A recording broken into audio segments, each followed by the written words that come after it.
Hello, hello, folks. Welcome to this podcast special. I'm joined by Gladiator, Hello. and today we're going to be discussing the Blood Bowl 3 potential, also Blood Bowl 2020 leagues, teams, and rules today. So we're going to get our thoughts on the people who, as ourselves, played and what our thoughts of it. Is it going to be good, bad, or downright bad? Disgusting. Yeah. But anyhow, let us begin with some of the new rules. I'm I'm sure many of you are aware or not, but there's been quite some changes to the rules in certain aspects. Mainly in the realms of the kickoff table and certain like leveling and injury rules. So there's been a lot of changes in there. and and of course the new stat, which is passing. Yeah, that was a big change. Which I don't get why they were so hell bent on that one. I don't really know why. I'll be honest, but we'll get to that as we go along. Mm-hmm. So let's start off with the first big change, the kickoff table. My God, as that took a radical change. The kickoff table. Yeah, there's a lot of things going on with it. Yeah, uh, I mean, I mean, you first. all right. I mean, let's go ahead and begin with it. I mean, there's the thing called the prayers and knuckle table. That's a kickoff event. Yeah, I mean, I do I know think. that get the ref, the weather, they haven't changed. They're staying the same. Yeah. Praise the knuckle table for every 50,000 gold pieces of difference. Okay, so um, this is actually just beginning. It's not even a kickoff table. This is just talking about before the game starts. If someone actually has 50,000 gold pieces, like a difference of TV, they can have a prayer to the knuckle table.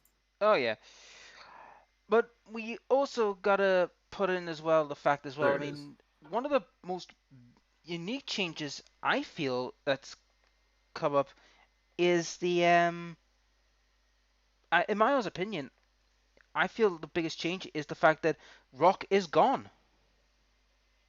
The rock is pretty much gone. Yep. But what it took in its place, though, ooh, I think that could be more nastier than the rock, to be honest.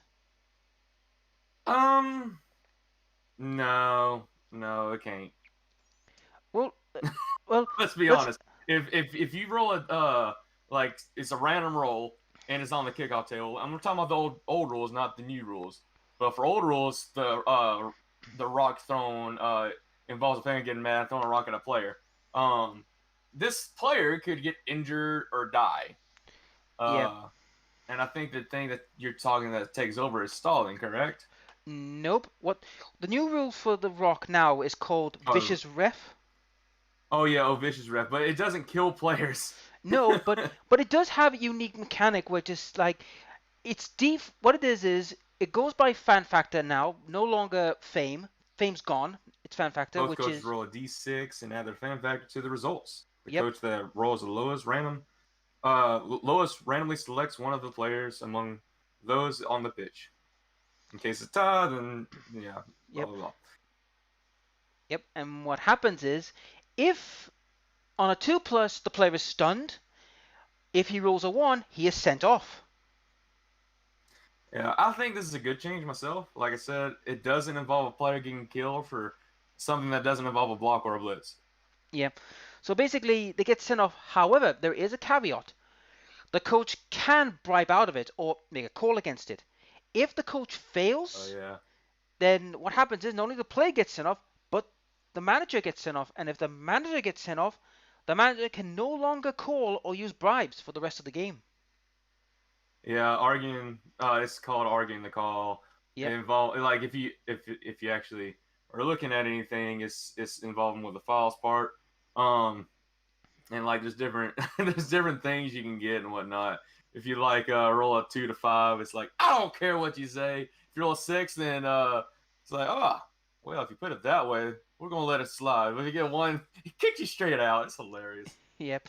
And then also one of the new changes as well is pitch invasion has now took a radical change for the better. I feel. Excuse me. Have you have you seen that change? That one was a good one. What is it called? The pitch invasion. Pitch invasion. Yeah, the pitch invasion, but like still same thing with the D factor, like rolling. Okay, Yeah. so well, that looks like the same. It's the same, yes, but the difference is Oh, unlike it's the a D3 though. It's not yeah, all like well, it's not a yep, lot of different. Like it can't be entire team like it has happened in yep, Blood Bowl 2 or older rules. yep. It's now D3, but also here's the fun part.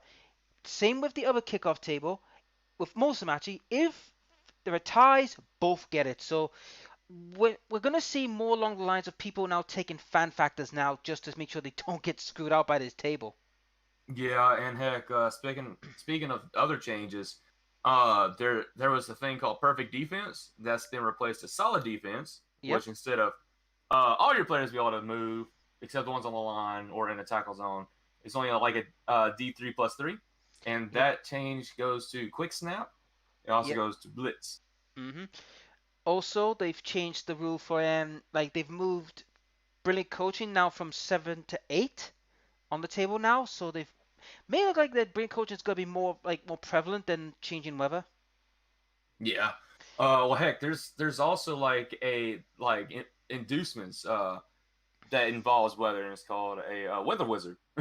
Yeah, a weather is that you can actually control the weather. You can decide what you want. So if you wanted to Well, be sort of. sort of, but if you want to be a complete nutter, git, you want like let's say for example you've got like a nice day, but you want it to be blizzard so it stops people from passing about or trying to run. So you, Hmm. you could see that happening, but I I gotta admit that they are interesting. The new kickoff table is quite interesting, and it will be interesting to see how they do progress in Blood Bowl. Like if it goes to the Blood Bowl 3. Oh, definitely. If all this stuff, like for what they told uh people with Blood Bowl 3 is like a lot of things is going like there's going to be pretty much a new update with graphics. That's an obvious thing because it's a new game. hmm Um, it's going to be that, and it's going to be an updated rule table from, of course, the new book. And that's the rumor going around. Once this book and everything's released, the new game is going to be released soon afterwards. Yeah, pretty much. So I mean we can pretty much guarantee we might not see Blood Bowl 3 till probably next year. It's pretty much all guaranteed, isn't it? Yeah. And by the way, that weather mage, you can only use them once a game. And at the start of any of your team turns before activating any of your players, rolling a weather table, applying a modifier of +1 or +2 or -1, -2 if desired. The weather conditions are applied immediately. So you can do this at like it already does the kickoff stuff. Yep. So afterwards you can change it. So say for example, on the kickoff table y'all roll a weather and it's raining, and you have the inducements of the weather mage, and you can change it like before your turn or after your turn. I So think that's what it base said. so basically you could be in a situation where right I know I'm not gonna outspeed this guy, but I want to slow him down. I could decide right I want a blizzard, and that way it would make somebody have a real bad day. Hmm. Yeah, before activating your players. Okay, so yeah, Yep. you have to do it before activating your players. Either way, um, hmm yeah. And we also must look at the new passing system that they've now introduced, which is kind of really hurts a lot of teams with this new system. Oh yeah, it's definitely going to hurt agility teams like Skaven and Elves. That was mainly directed towards, but there were some nerfs involving bashy teams as well. Oh yeah, such as like Shadowing and Piling On, they took a horrific nerf in those two. Yeah, well, piling on in Blood Bowl 2, let's be honest, like we love punching things. I mean, we're both bash based players, even though I'm playing high elves in our current season. I mean, Yep, I was forced to it, so it's not much I could do. Well, that are ogres, and I didn't really want to play ogres. yep. Um, but yeah, like it helps. Like it's like a nerf, but it's more balancing things in a way that I see it. Um, because I mean, if you, I'm not gonna go into too much about it right now because it's not the skill part or whatever. But there's claws that's been changed, so yeah, like Yeah, different teams have different things that can yeah, go through, new skills that we're gonna be looking at. yep. And also the fact as well with passing now is the way passing works now is as well as interceptions changed as well, because the way passing works is it goes by your pass skill that you have now, and Yep, you're it passing instead of like your straight up agility. yep. And everything in the passing table, because I have read the passing table and it says everything's -1. There's no 0 anymore. Everything is on a minus. I think like short passes Short are passes minus. Short even. passes minus. No. Short passes -1. Oh, here we go. Lo- Passing the ball. yep. Short passes -1. Long passes -2, and long bomb is -3. Oh, it's quick pass. That's what it is. Yep. Quick pass has no modifier. Short pass is -1. Long pass is -2. Long bomb has -3. hmm So And yep. So basically, they're trying to tell you, look, if you want to pass and take the risk, you're gonna end up with some problems.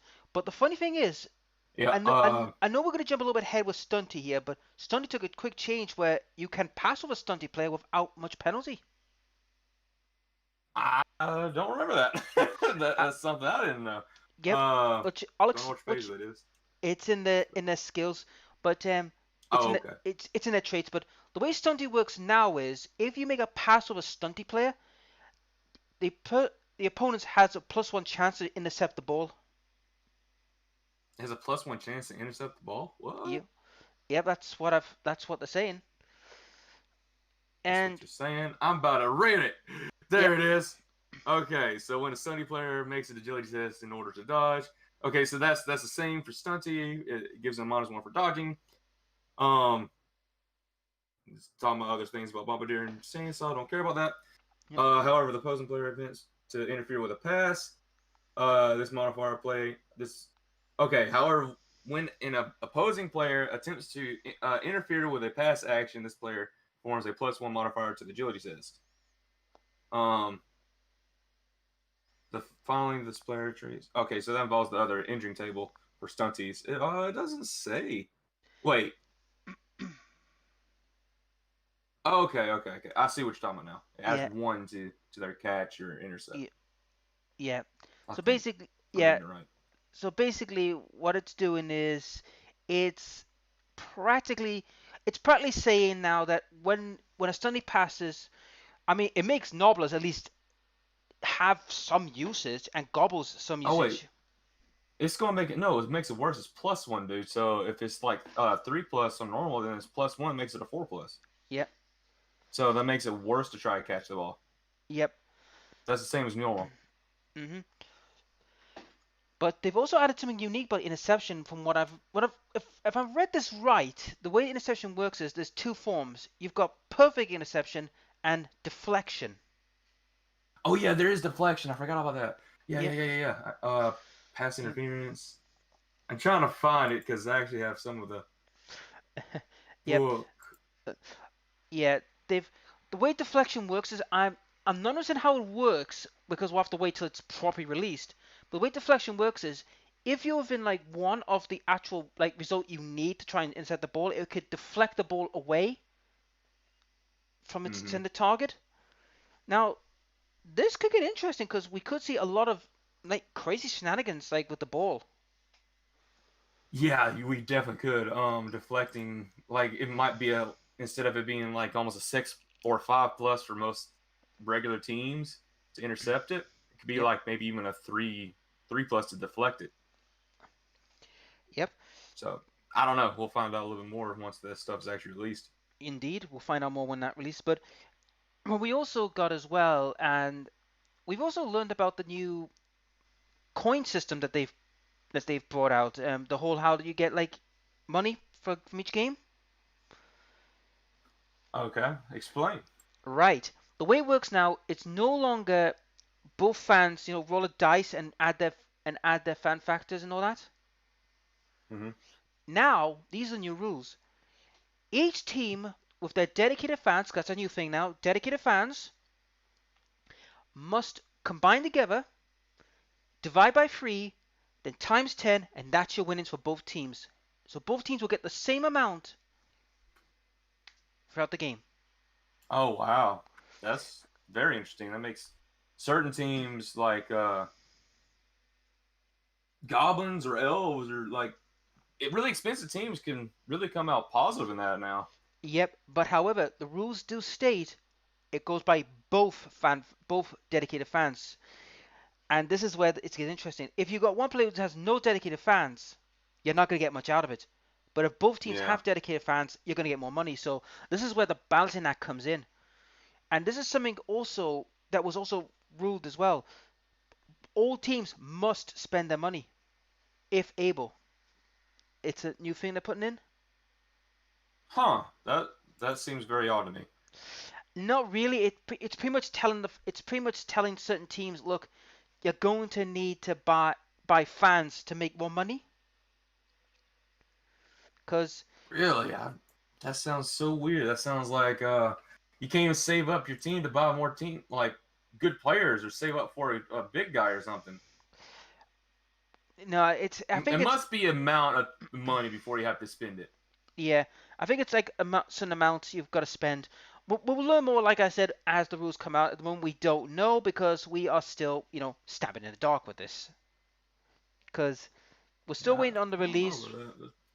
I mean, we're still waiting on its release date, which we're all assuming it's going to be sometime in There we go. September.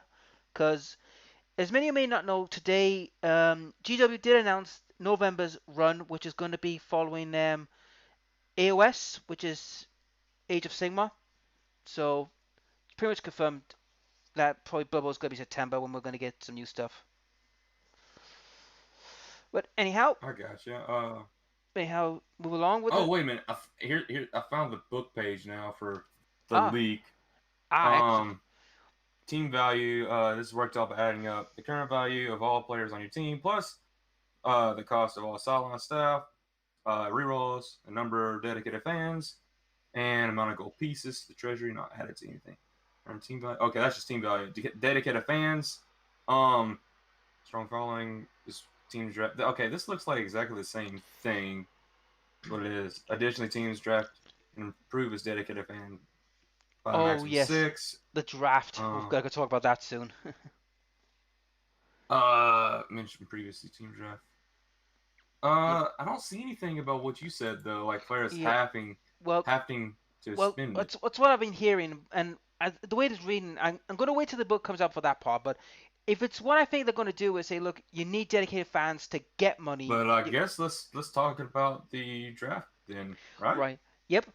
Now, this is a new thing they put in the league with the draft, which is basically at the end of every season, right? Now, I don't know if you can implement it.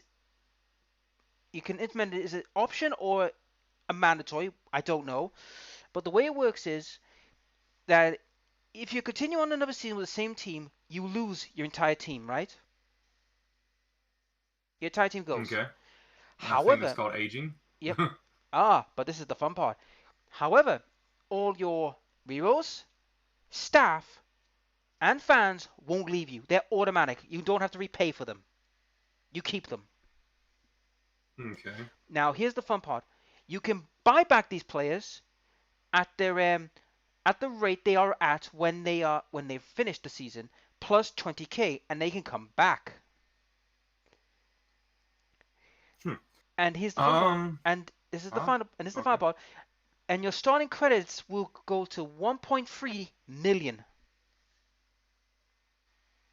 I, I mean, if that's something legit, that sounds very weird, and I don't like it. Why do you not like it, Em? Please explain. um, Number one, if you're doing seasons and whatnot, like you should be able to keep your players. Uh, but like I said, it really depends, I guess, on the people who's playing and what the game allow you to do it. Because like I'm used to old style Blood Bowl or Blood Bowl, uh, Blood Bowl 2, the game. Yeah. That's what I'm used to, and so like having to spend a certain amount of money, like you said, you don't know if that's right. I'm trying to read through these leaks. I don't see anything about it, It, so it was I don't know. it was in one of the leaks which I've read.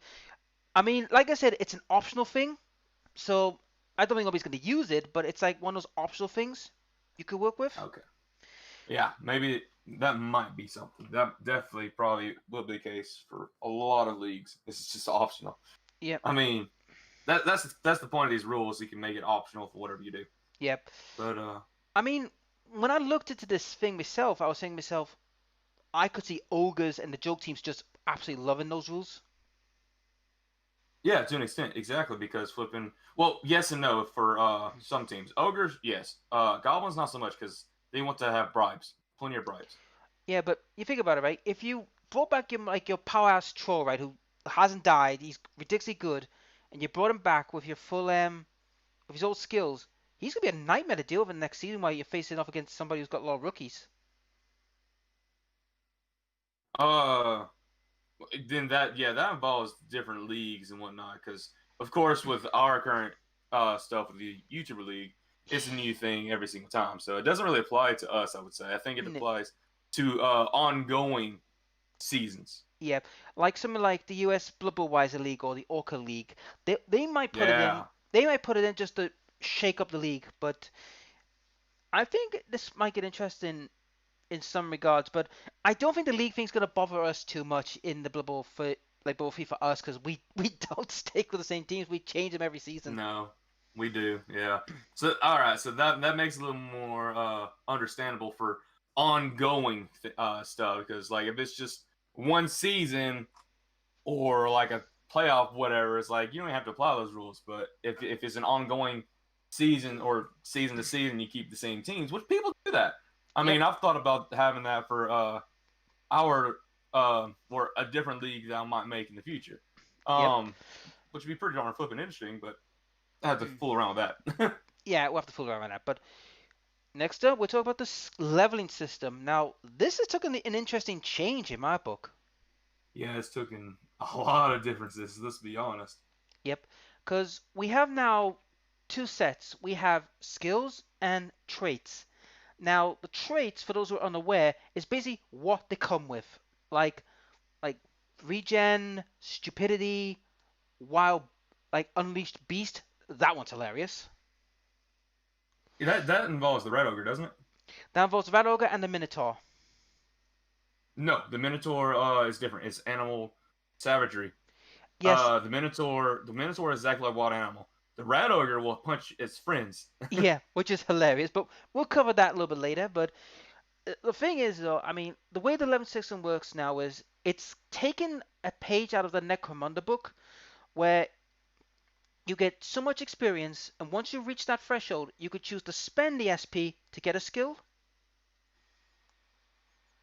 Yeah, and And by the way, speaking of the different skills and whatnot, of course, each skill has their like increased value as well. Like, say for example, if it's +1 strength, guess how much gold pieces that's worth?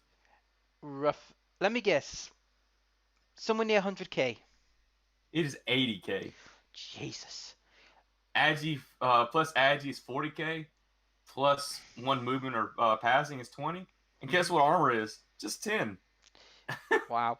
But But then again, when we look at the skills, I mean, there's two ways you can go about the skills. You can either go random, which is like a pure random, like you could get a stat increase or one of your skills. Because the way it works is you pick a general skill, right, and then you got to randomly roll which one you get. Correct. That's one thing you can choose it as. You can pick it randomly at 3 SPP, or you can choose one at 6 SPP. Mm-hmm. The chosen one is 10k more than the randomly chosen one, which random is 10 plus, chosen one's 20. Your secondary random skill, I can't remember the SPP on that one. I could look it up in a moment, but Yeah, I kind of feel here that we go. it's gonna be like 30, isn't it? 30 or 40. Um, second D6. Oh, that's just the D6 is what you can roll. But yeah, like either way, it's 20 as well for the random secondary skill, and chosen secondary skill is 40. Yep. It's ridiculous. But when you think about it, though, for certain teams, they're gonna pick the random one, like the Snotlanes, the Ogres, the Blinking like the joke teams are gonna just go random because they're really not gonna get much, are they? Also, I found the page for the gold, if it stays or not.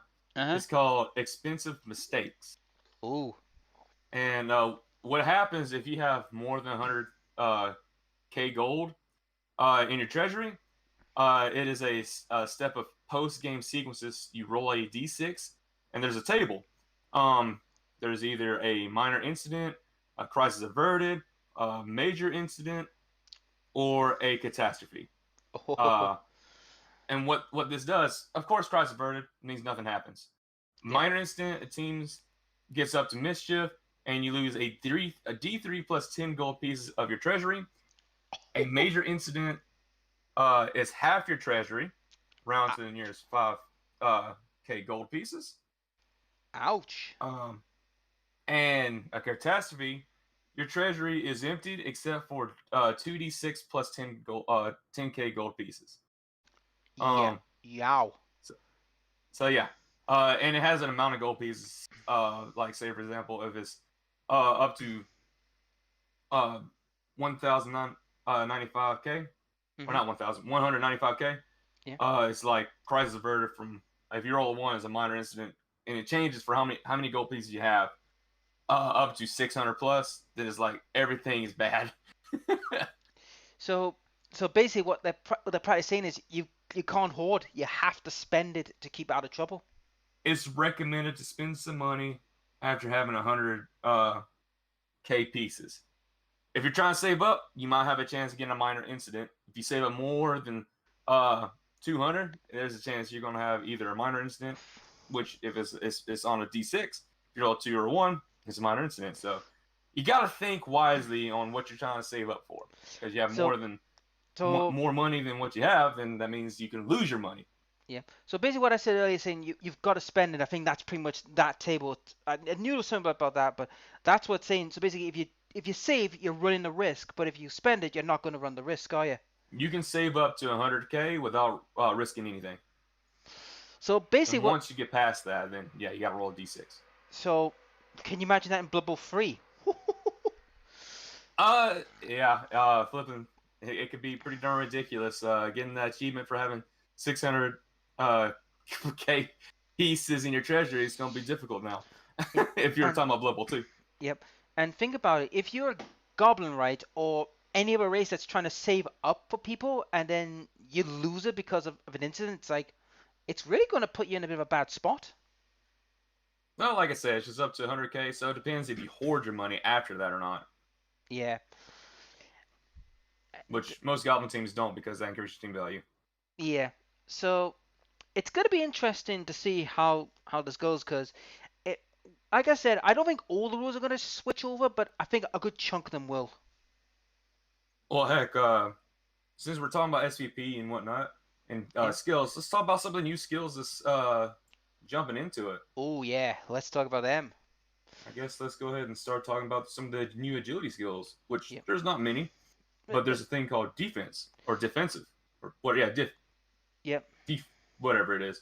During your opponent's turn, but not your own turn, any opposition players being marked by this player cannot use their guard skill.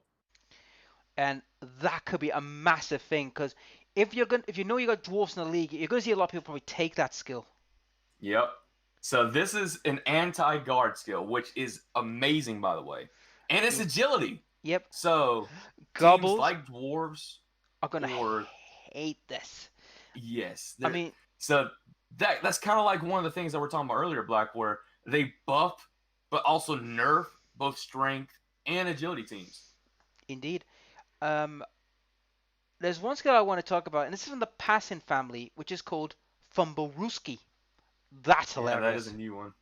Yeah, you want to go ahead and talk about it? Yep. Fumblerooski is you can run the ball at any time. You can decide to drop it, and it will not count as a turnover. You can drop it anywhere. Yep. Now, and you might think that's bad. People might think that's bad, but it's not, because if you're a skink or a skaven like gutter runner, and let's say for example you're at the end of the pitch and you barrel your ass down as close as you can to the skaven, and he's within one of you, you can't hand off to him, and you dare not pass because you don't want to lose your turn.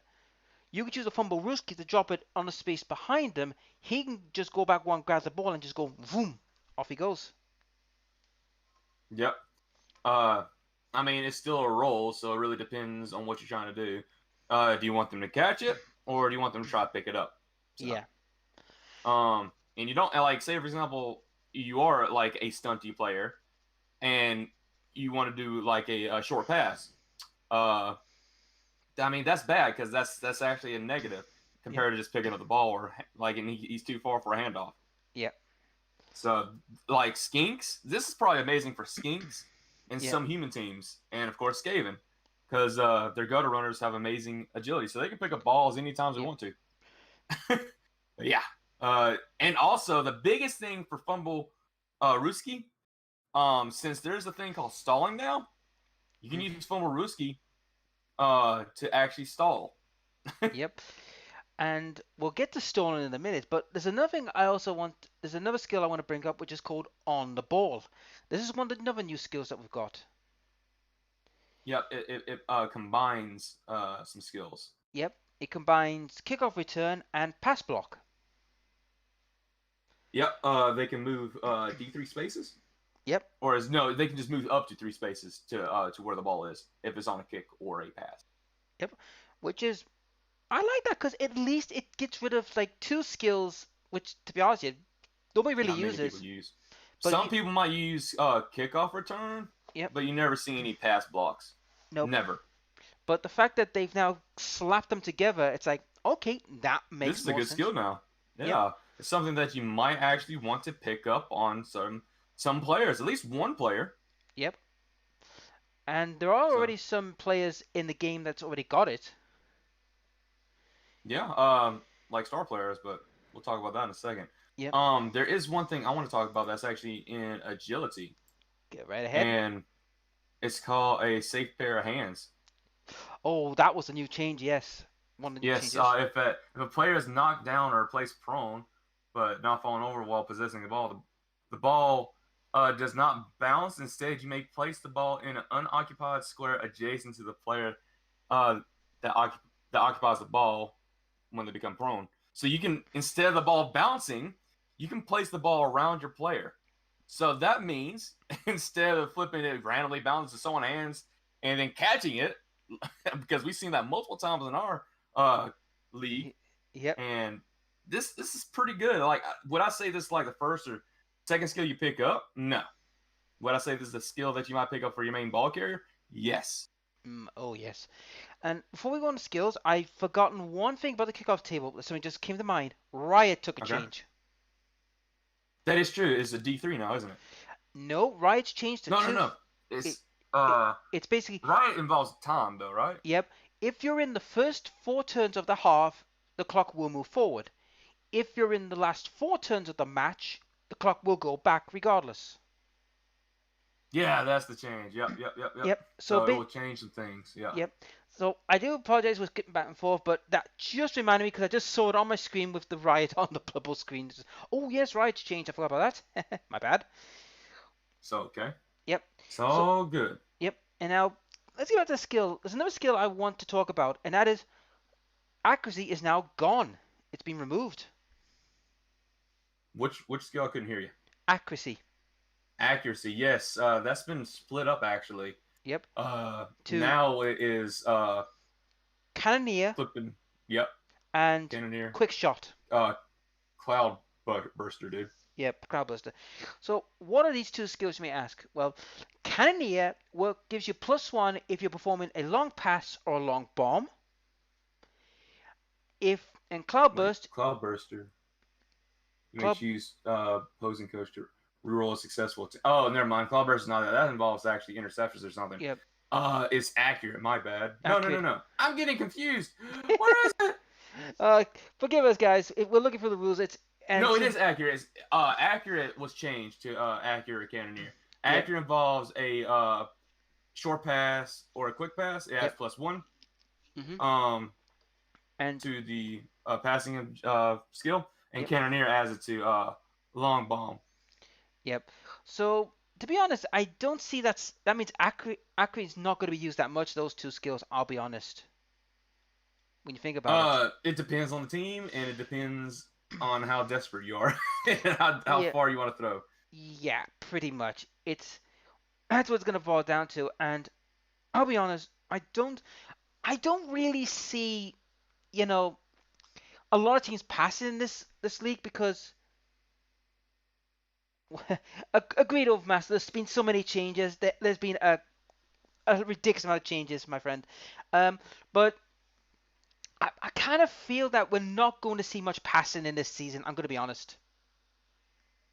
I say that you're right for most teams. I still think that elves, especially wood elves and high elves, if they keep with them, I still think they're going to still do their elf shenanigans. The Yeah, reason why I say this is because number one, they're still gonna be dodging out your tackle zones. yes, Number that's two, true.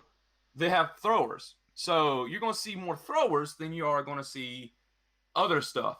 Because Oh, I mean, I say you're probably gonna see less catchers now than you do throwers. oh yeah, we're going to see a lot more of them. Yes, and we're going to see less throwers. We're going to see more throwers and more catchers, and that kind of No, we're gonna dichotomy. see more throwers and less catchers because Yeah, of the money thing. yeah, And the but reason why we're gonna see more throwers is because it's a 2+ on a normal or like a quick pass. yeah, Short pass makes it a 3+. yeah. We're gonna see a lot of that now. Oh yeah, and they've really now made sure that many of the teams who shouldn't be throwing the ball, you know, make it hard for them to pass. I mean, one of the elves I've seen was like CP4, like Pascal 4, which is Mm-hmm. nuts because you expect them to be like low on the totem pole on that, but no, they're so high. It's like, yeah, you're not gonna do it that easy. Yeah. Um, What? I just, I do want to speak about some more skills though. yep, go right ahead. This involves my chaos brethren. This is not the teams yet. This is skills. This is mutations. Oh yes, Um, and that involves one small nerf, which is claws. yeah, Um, it says a block action. I'm pretty sure that means when you're doing a block, so that involves blitzing as well. So I still think that's the same. So if you block or blitz, you can use your claws. Still think that's the same. However, you cannot use mighty blow with claws. So that's a nerf, sort of. yep, You can still probably use mighty blow for your injury part. I don't know. We'll have to see on what they say. yeah. Um, but the biggest thing in this is a thing called iron hard skin, Oh and that yes, that's the newest thing. This is the anti-claw trick. this is anti-claws. Literally, claws. This claw skill cannot be used when making an armor roll against this player. You still use mighty blow, but you can't use claws. Yep, There's and also a new thing called monstrous mouth.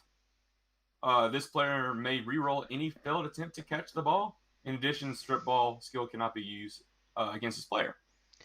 so So, chaos are gonna get mutations. It's just gonna run riot. And if you got chaos escaping, you're gonna get like that mouth thing. Just say right. Imagine giving it to a gutter runner. That mouth. oh man, that sounds disgusting. Yeah, I mean you can never strip all the sod. You have to legitimately bash his skull in to get him off the ball. Well, I mean, you can always have. Wait a minute, is Sure Hand still here? Wait a minute, hold up, hold up. Yes, sure hands is still around. Yeah, Sure Hand's still here. So, Sure Hands is still there, but the thing is, they can reroll catches. So this is like catch and Sure Hands for the strip ball part in one. So that's really good. Oh yeah. I mean, like I said, the mutations have taken a bit of a weird turn. I mean, it was inevitable that we're gonna have a counter clause. It was inevitable, right? Oh, definitely, definitely. But here's the funny thing about this whole thing. This Iron Skin, we're going to see teams take it, right? We're going to see some teams take that skill. If you know you got Chaos in Yeah, the league. especially for like say for example your chaos, you have a flipping ogre. Yeah, you're going to use iron hard skin on him. Damn right. But Yep. and there's a few more skills that I do want to talk about. Of course, I want to get to the strength skills, and one of the newest things, like two newest things I want to talk about. Go right ahead. One is armbar. Yeah, that's a new one. I've heard of this one, but I wasn't sure about it. Care to enlighten the crowd? Sure, sure. I'll go ahead and read it. If an opposing player falls over as a result of their agility test when attempting to dodge, jump, or leap out of a square that they're being marked by this player, you apply a +1 modifier to their armor roll or injury roll. So it's kind of like Mighty Blow when they dodge out. Yeah, that is interesting because if you've got like a piece that's is designed to stop dodging and you have armbar, this could make a lot of like bad news for some players. Yeah, I mean, if there's, however, there is one thing. It's not like tackle zones. So if there's an armbar player, like 2 armbar players besides one elf, for example, trying to dodge out, Yep. that skill can only be used by one of those players, not both those players at the same time. Yeah, that kind of makes sense. And moving on to Brawler, what it does, Oh yes, I. if and this involves like the Black Orcs, which we'll talk about in a little bit, but it involves the block action, and may not use this part of a blitz action. It actually specifically says that this player may reroll a single both down result. Yep. Now keep in mind for those who think they can reroll a reroll, you can't. Once this brawler activated, that's your reroll gone for that. So keep in mind. But still, Exactly. it's a powerful skill because if you got like double down and you don't want that, you could use brawler to go right. I want to reroll this dice and try and get out of jail. Then you probably get a skull instead. Possible, Oh man. possible, but it still has a lot of potential in certain teams. Like against dwarves, dwarves will utterly hate it. Oh, uh, yeah, sort of. Well, think about it, right? Sort of. If you roll double down right against a dwarf and you don't have block, and the dwarf's gonna be laughing his ass off, thinking, "Oh, you're down." But if That you, is true. That is true. Yeah, yeah. yeah, I see what you mean now. yep. So it's a good defense skill in a way, and it's like a get out of jail free card of sorts. Kind of, sort of. Yeah, it's like pro, but you can actually use it for good block dice. Yeah. Yes. And it never fails because pro is like a 3+ roll. Yep. But there's also a new thing that involves the strength skills. Instead of piling on, you got pile diver. Piles of piles. I've heard of this. I've heard it's pretty funky. So, can I explain? Instead of like be able to like jump on a player for free and whatnot, it kind of looks like it's the same thing, but as a file instead. Now this is what it says in the book. Yep. This player immediately can immediately commit a free foul against a knockdown player. To use a skill, the player must be standing after a block dice results that's been selected and applied. Of course, the other player is praised prone, and the activation immediately ends. So it sounds like piling on, and it says free foul. So instead of rerolling an injury, do you have to reroll the armor again and then the injury again? That sounds a lot more balanced. So I don't know if this free foul involves an actual foul attempt or not. That's what I'm thinking. So Yeah, it is. Polydiver, It's a bit badly worded. I gotta admit from GW. it is. So I'm guessing it's just like piling on, and this is just an assumption. I don't know how it really is because I'm just reading about what it says. I'm guessing it's just like piling on in Blood Bowl 2, but instead of rerolling a injury part of the roll, you actually reroll the entire thing. So you reroll the armor and the injury. Yep. Another skill I want to If talk you injure him. But go ahead. now this is the new thing about skills we want to talk about. The +1 system. For those who are unaware, Oh yeah. many teams have now got a +1 system, like Dirty Tackle +1, Mighty Blow +1. The way this works is now I have found about the Dirty You mean Tackle. dirty player? Dirty player. What it does is the +1 means that it's himself as counted as a +1 when he's doing the deed. Mm-hmm. Now the same with Mighty Blow. Yep. Mighty Blow is the same thing. It's like it gives you +1 strength. Now there are some players have been confirmed to have like Dirty Player +2. One of them has it. We can all guess which one it is. Which is the naughty Death Roller, but we'll get to him later. Yeah. But also, for those who are the Goblin nature, your bombs are now +1 Mighty Blow automatically. That also applies when you blow yourself up, by the way. Yep. So your combo is gonna go into over there, over there, over there, and right over there. Yep. But the fun part about the bombs is, and which we should cover bombs because this is a skill. With bombs now, if a player catches the ball on a 4+, the bomb blows up in their face. Yep. So yes, goblins are gonna have some bombardiers are gonna have some freaking fun, but we'll cover them in a minute. We'll get to them. But their time is close. Trust me. yeah, their time is close, so don't worry about it. So the next thing we need to talk about, another skill, we need to talk about the main. I think some of the main skills have really not changed much, but some of the more quirky skills have took the changes, haven't they? Some of them did. Mainly the like involving big guy skill for the Rat Yep. Ogre and Minotaur. One of the bigger changes. Oh Um, yes. The fact that the rat ogre, if he goes bonkers, he attacks his own, which is like, right, you really and want it's called Animal Savagery. If you roll a one, uh, roll 1, 2, 3, the player lashes out at their teammates. to. Yeah. This If is there's the one standing next to him, by the way. yeah. Also, Lona's changed a lot now. It's no longer like 4+ now. It's like some are like 3, some are 2. They've really gone. Some teams have. We're just going to. We'll talk a little bit about the goblins for just a second, and that involves a big guy. Back in Blood Bowl 2, which is the game, or Blood Bowl 2016. I think that's the rule book. The trolls were a 4+, just like any other loner. Yep. Now, these trolls that's on the goblin teams, they actually got a bit of a buff. It's a 3+. Some loners, like the Death Roller, instead of it being like a 4+, it's now a 5+.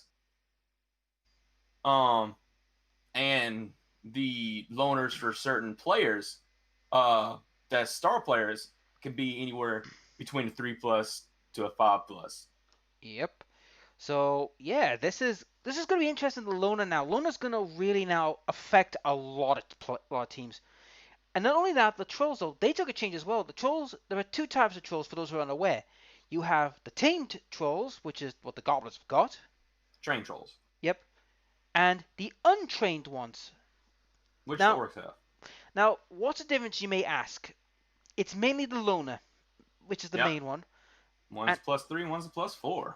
yep, that's all the difference is. It's just and the trolls also got a new thing which is called puke, like projectile vomiting. That is hilarious.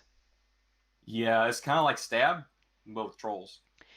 But at least it actually blinking works. Uh, this is what it does. Instead of performing a block action on his or on his own blitz action, this player may perform projectile vomit. Special action, exactly as it describes. As a block action, it nominates a single standing player to be the target projectile vomit special action. There is no limit for how many times this player may use this trait. To perform the special action, you must roll a d6. On a 2+, the player regurgitates acidic bile into the nominated player. If it rolls a 1, the player belly aches and snores before covering itself with acid. So if it rolls a 1, then it hurts himself. In Yep. either case, the armor roll is made and the player hit by projectile vomit. The armor roll cannot be modified in any way. If the armor of the player is broken, they become prone, and an injury roll is made against them. This injury cannot be modified in any way. If the armor of the player hit is not broken, the trait has no effect. A player can only perform this special action once per turn. So, and he cannot use projectile vomit cannot be used with frenzy or multi-block. So it's like stab, but I think you can actually shoot it. I don't know. It doesn't say it. Well, we'll have to wait and see. But that's gonna be interesting in Blood Bowl 3, the animation for to do projectile vomiting. Oh yeah, I can just think of it flipping. Or like it'll be hilarious if you eat a goblin and then actually use that just to see it, like kind of mimic that he threw him up as acid. That'd be hilarious just seeing that. Oh no! What would be more hilarious is when he projects his vomit, a goblin skull comes flying out of his mouth and it cracks someone in the face. That'd be funny too. Yeah. Hey, Big Ben, get on that, will you? Because that's the group that's doing the Blood Bowl 3. Big Ben and the team, and I believe it's called now. Actually, it's still Cyan. I say it right. Probably said their name wrong. They're still the ones doing the game stuff because Big Ben bought them from Yeah. Focus Entertainment. I think that's what it is. Yeah. But get on that, guys. Get on that. It'll be a laugh to see. Indeed. But another skill that I want to talk about that involves certain things. Well, actually, there's two main skills. ooh, Technically 3, but one is called swarming, and this involves mainly Snotlanes. this is interesting. And what it does, on the start of each drive, you must roll.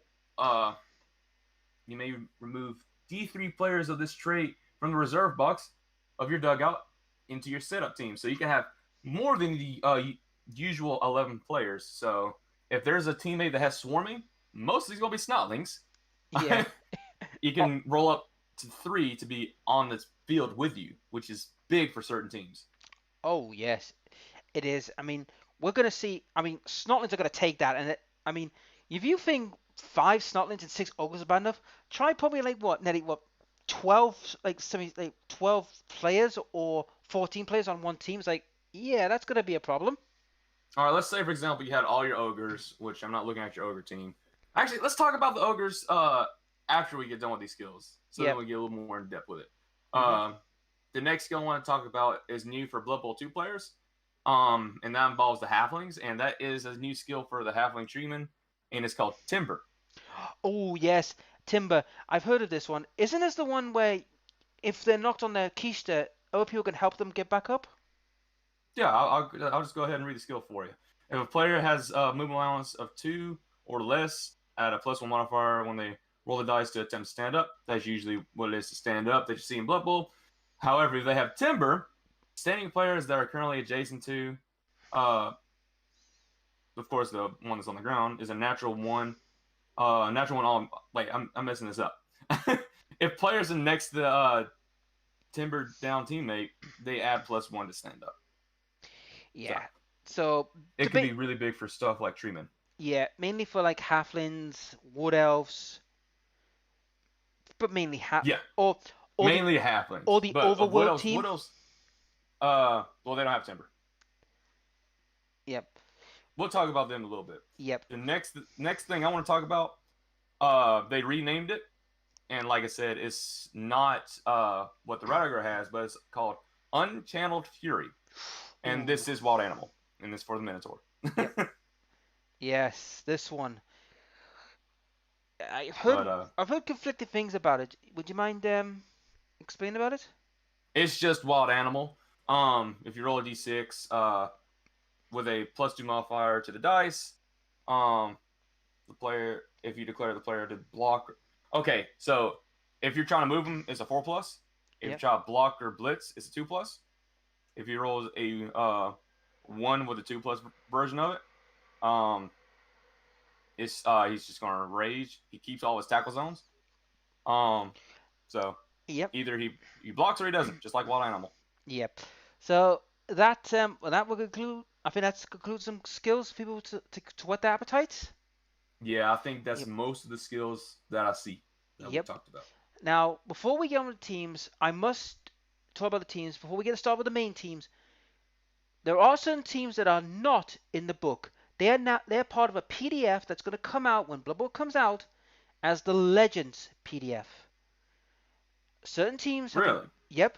Certain teams have been pushed to the Legends, which means that indicates to us one of two things. Either they're going to be phased out or waiting for a rework. Oh, you must be looking at flipping Blood Bowl tactics or something like that, right? It's sort of. These are the teams that have been confirmed in Legends.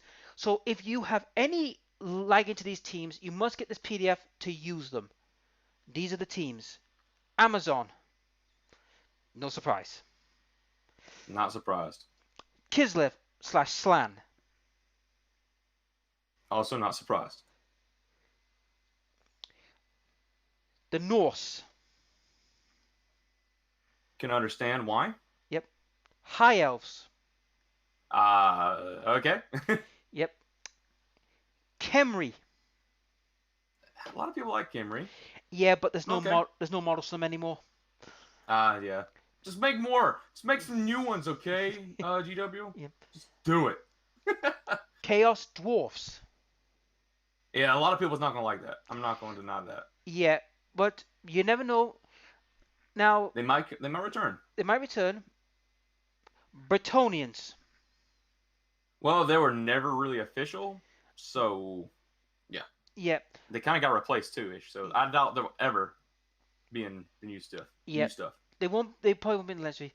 Now, out of those teams that I've just announced that are in this PDF, these are teams who I think might come back and who might not. Let's start with the first ones who are not coming back, in my view. I'm going to be honest. Khemri probably the ones that are not going to come back. I think you're probably right. I mean, they already have 2 undead teams, and Yeah. one of them is literally called undead. I think having 4 big guys and nothing but skellies is a bit cliche when you get compared to like ogres or Chaos Renegade. Yeah. So I can understand seeing Khemri not returning. Yep. I say probably the biggest one for me that's not returning is the Amazons. Yes. I mean, we might get them back now. Like I said, it's not confirmed if they're gone or not. They're just in the legendary for the meantime. So they might come back, Oh yeah. but I can honestly see that they might not coming back because the reason I don't see them coming back is because there's no focus on them at the moment. Well, there's no focus on them, and they're flipping broken at the beginning. Now, there's one more team I forgot that's in the Legends as well. I forgot about these guys. The Vampires? Vampires. Yep. Yeah, Now, I could see the Vampires returning because, I could too. yeah, they could return, but I've heard rumors that they might get new unit changes. Basically, certain new positions are going to be made for them. I can see that too. They only have 2 positions right now. I can Yep. definitely see that. Yep. Another team who I could see make a return, and I know this is going to anger a lot of people, but the Kislevs are going to return. I can see that too. Like, I understand why they're in Legends, but I can definitely see them return as Slam or Kislev. I would more prefer Slam than Kislev because Yeah. who wants more humans in a flipping Warhammer game? Well, the reason I'm thinking the Kislev are the likeliest one because, as many of you may not know, Games Workshop is doing the Old World game. Similar to the Horus Heresy, they're going to go back in time during the Old World and they're bringing out all the old models back. And Kislev is being heavily focused. So I Yeah. so they're likely to come back. I'd say the biggest one for me though, Yeah. that's going to be returning is the High Elves. The biggest reason why I say this Yeah. is because they got Dark Elves. Yes. Now, I mean, that's their eternal rival is High Elves. Now, that's my thinking. Like, if yeah, you got Dark Elves, you have High Elves in Warhammer. the problem with the High Elves, I feel they're going to need to be reworked from the ground up because if you bring them back, they're just going to be an expensive version of the Elven Union team. So they're going to have to rework them somehow in a way that they're not like any other same elf. Yeah, I can understand that. I mean, granted, the Elven Union team didn't have any changes whatsoever besides things we already talked about. But like the reason why High Elves probably the reason why they are in the Legacy bit right now is because they don't have anything unique to them. Now I would say flipping High Elves are better than Elven Union because they have better armor, and that's the reason why High Elves are played in Blood Bowl 2 and other Blood Bowls. Because their alignments armor value 8. The only thing that's armor value 7 is their catchers. Yep. Not bad. Oh yeah. For an elf team. And they have throwers, so they can still do their elf BS. Yep. Now, the next team I think will make a return is the Norse. They will make a return. Cause I'm on the edge right here. I think they have a good chance of returning, but I think that they have the same niche as the Amazons. Now the reason why I say that they could return is because lore. There's Chaos and there's Chaos Renegades. Chaos Renegades might be able to take over the Norse part of it, but like it's not a Norse team, so I could see why for lore wise. For game wise, they weren't runny. They weren't. I mean, they were bashy, but they weren't bashy. They had some strength. And claws is kind of useless now. Well, not really useless, but modified now. So if the Yeti stays, I think they need a rework if they're going to return. Yeah, from what I've heard, now this is a rumor, folks. Take this with a pinch of salt. I've heard rumors that the Norse team, because they're getting focused in the Northern campaigns in the Old World game that's coming up, I kind of feel that they will get a rework, but some positions will be stripped from them, and new ones will take their place.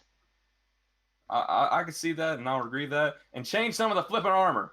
I do not understand why some of these flipping ridiculously strong Norsemen are armor value 7. You know what I mean? Because the Chaos, which Chaos Warriors. I mean, that's in the Chaos Team, or whatever you want to call them, chosen Chaos Warriors. I still say Chaos Warriors. Yep. They're just Norsemen, Yeah. like modified Norsemen, but still Norsemen. Yep. Agreed. Another. Let's look at another team that will probably not make a return, and that is sadly, I feel the Khemri will not make a return. I think we agree on that, didn't we? Yeah, we already agreed on that. The Khemri is Yep. probably not going to return. I Now, say Khemri and Amazons are least likely to return. yep, the Chaos Dwarfs. Yet again, because the old world is focusing on the north, we could see them return, but with a massive rework. Oh yeah, definitely a massive rework. I say that they're going to keep some Chaos Dwarfs. I think they're going to lower the numbers, and they're going to increase the monster stuff. You might see 2 Black Orcs and 2 Bull Centaurs. That would be amazing. Yep. And I think they will cut the Minotaur from that roster. It's possible. It is possible. Well, but then again, not really because the way the lore of the Chaos Dwarfs is about Hashan, the Bull God. I don't see the Minotaur being That I dropped. can understand that too. Yeah, I forgot about the Bull God. Yeah. So maybe there's a Minotaur, but I mean, I think they need to change some of the mutations. Like, say for example, if there's a Minotaur in there, they need to be just like the Chaos version, and have mutations normally instead of on doubles. Yeah. I think we'll have to wait and see if they do the reworks, because remember, folks, they have stated in Blood Bowl there are more teams coming. They've got to take time to make them. They got to work on. Give them time. Yep. Which I would say we'll probably see in the next few months. Probably we'll see a few of the new changes. Oh, definitely. Yep. Now that we have the legends out the way, because pretty much that's all the legends, isn't it? That's most of the legend teams. But before we go to teams, let's take a one step small back, and that involves inducements. You want to talk about that right quick? Oh yes, let's get to that. I forgot about them. Because there is some new change to it. There's some new additions, we already mentioned one thing, which was the Weather Mage, but there's also other things that's even cheaper than 30k. There's things that's 20k that you can get, which is like temporary cheerleaders or temporary assistant coaches, which are only 20k. So this will modify on how, like I say, for example, you're down 20k inducements. You can buy something else besides Bloodweiser Babes, which is 50k. That was the cheapest thing in Blood Bowl 2. Yes, I mean that's a good thing because it means now you can actually spend money and use it to what you want it. Because that was been a problem I always felt with Blood Bowl 2. It's like in Blood Bowl 26, like 16, like I've got like 20 quid, but I can't spend it. So it's like, ugh. Yep. Something else is they added some new things. There's things called special plays, which are 100k each. There's also righteous rookies, and this is really new to me. I'll talk about the special plays in a second, but righteous rookies, the head coach ventures outside the stadium with a small handful of change, which is 100k obviously, and your team can gain up to 2-3 +1 journeyman for the game.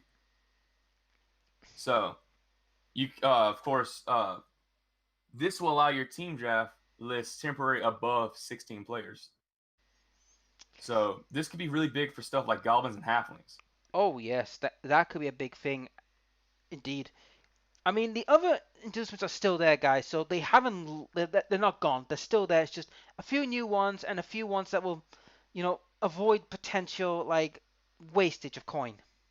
Yeah, there's the new ones that's cheaper, which, like I said, the cheerleaders, the assistant coaches that are temporary or part time. Weather Mage is new.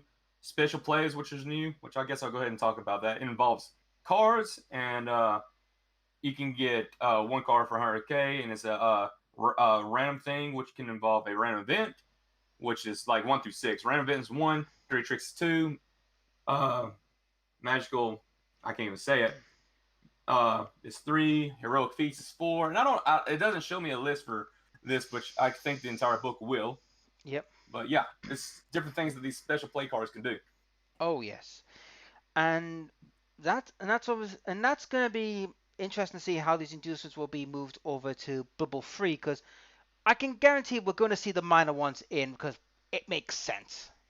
Exactly. We're definitely going to see the smaller ones a lot more often than the big ones. We're going to see the inducements actually be used a lot more better.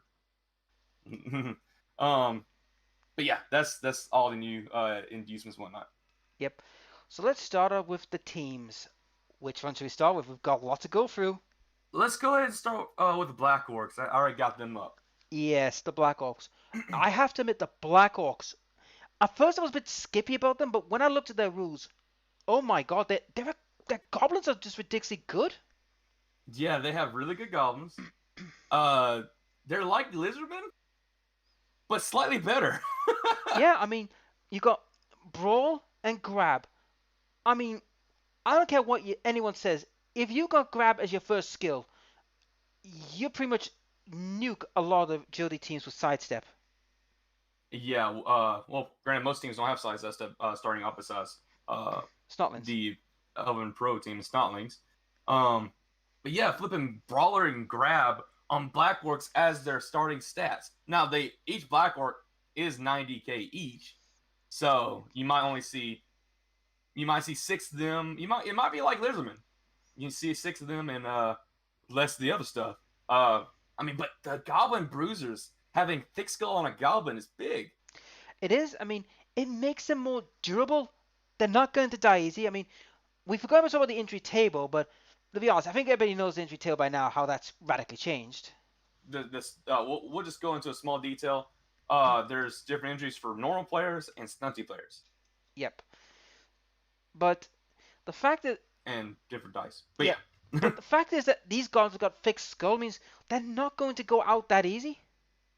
Or as easily, yeah. Yeah. They're going to stay on the pitch a lot more often. Now, their main stuff is going to stay the same. So their primary thing is agility. Their secondary is strength, passing, and strength. So that's the average goblin. And you only get 12 of those buggers. Yep. But I say another big thing for this team is that their troll is trained. Yes, that's good.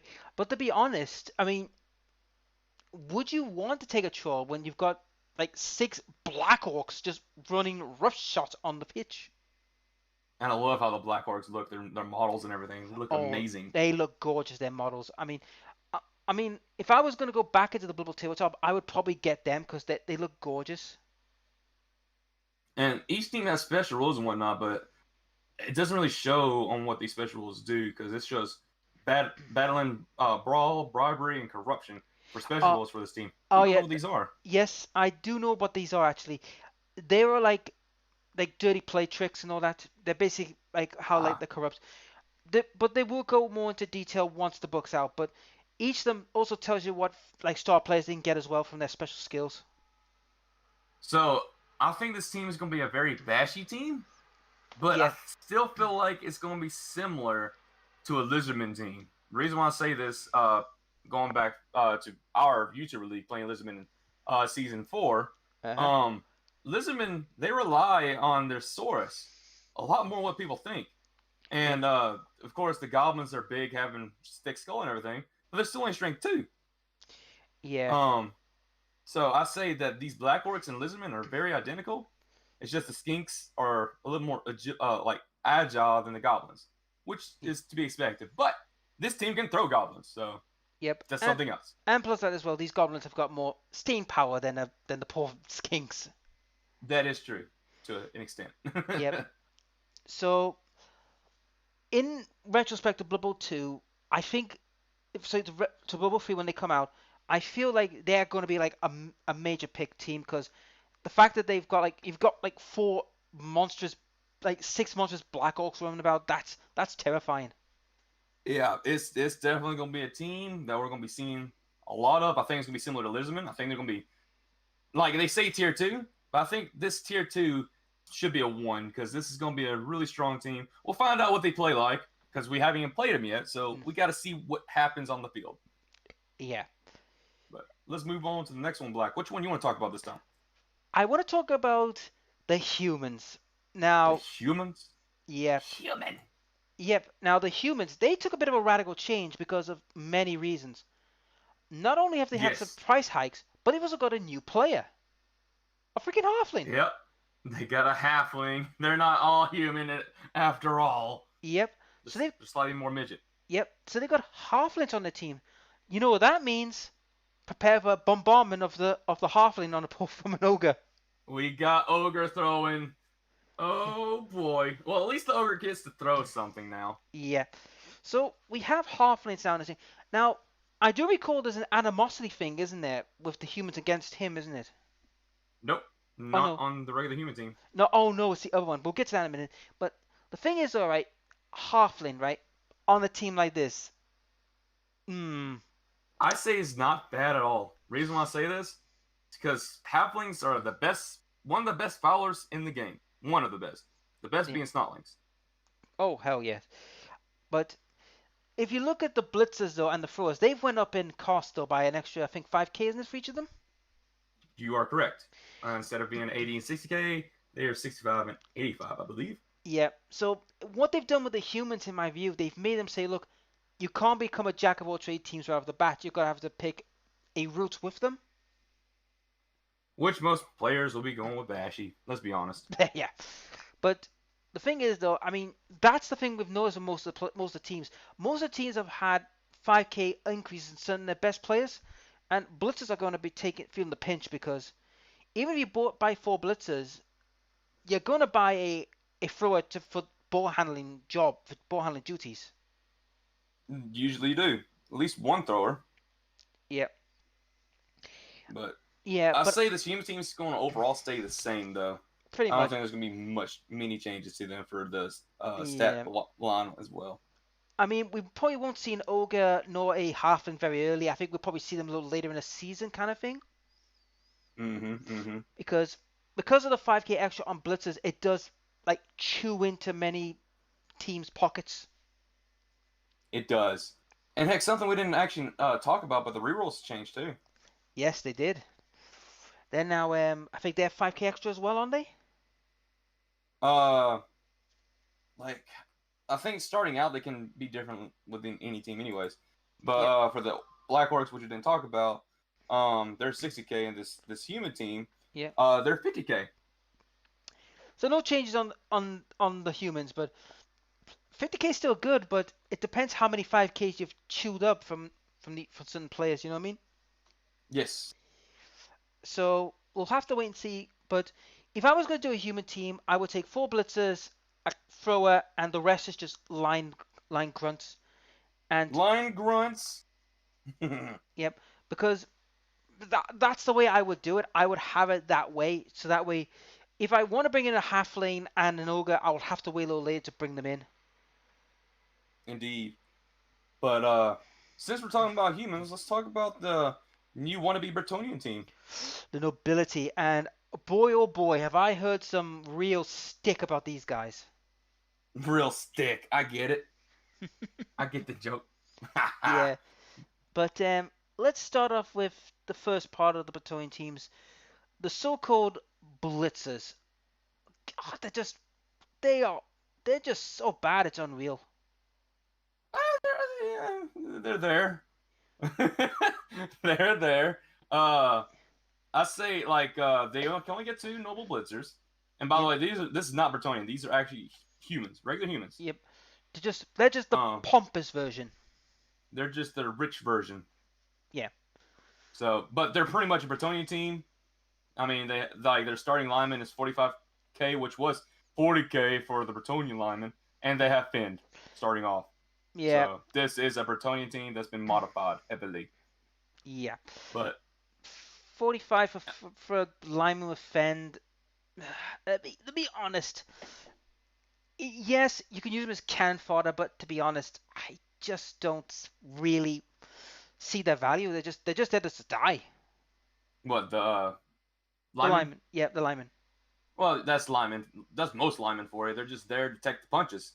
Yeah. Except for elven ones where they run away and cower in fear. Yeah, while still taking punches. Yep. But this team is very expensive, though, dude. Oh, it is. I mean, let's start with the Imperial Thrower, who has got pass and running pass. I mean, yes, that's actually a new skill that we didn't talk about, but yeah. basically running Yeah. passes. Basically, they can run and throw it with a little more ease. But Actually, let me go to the skill yeah, right quick.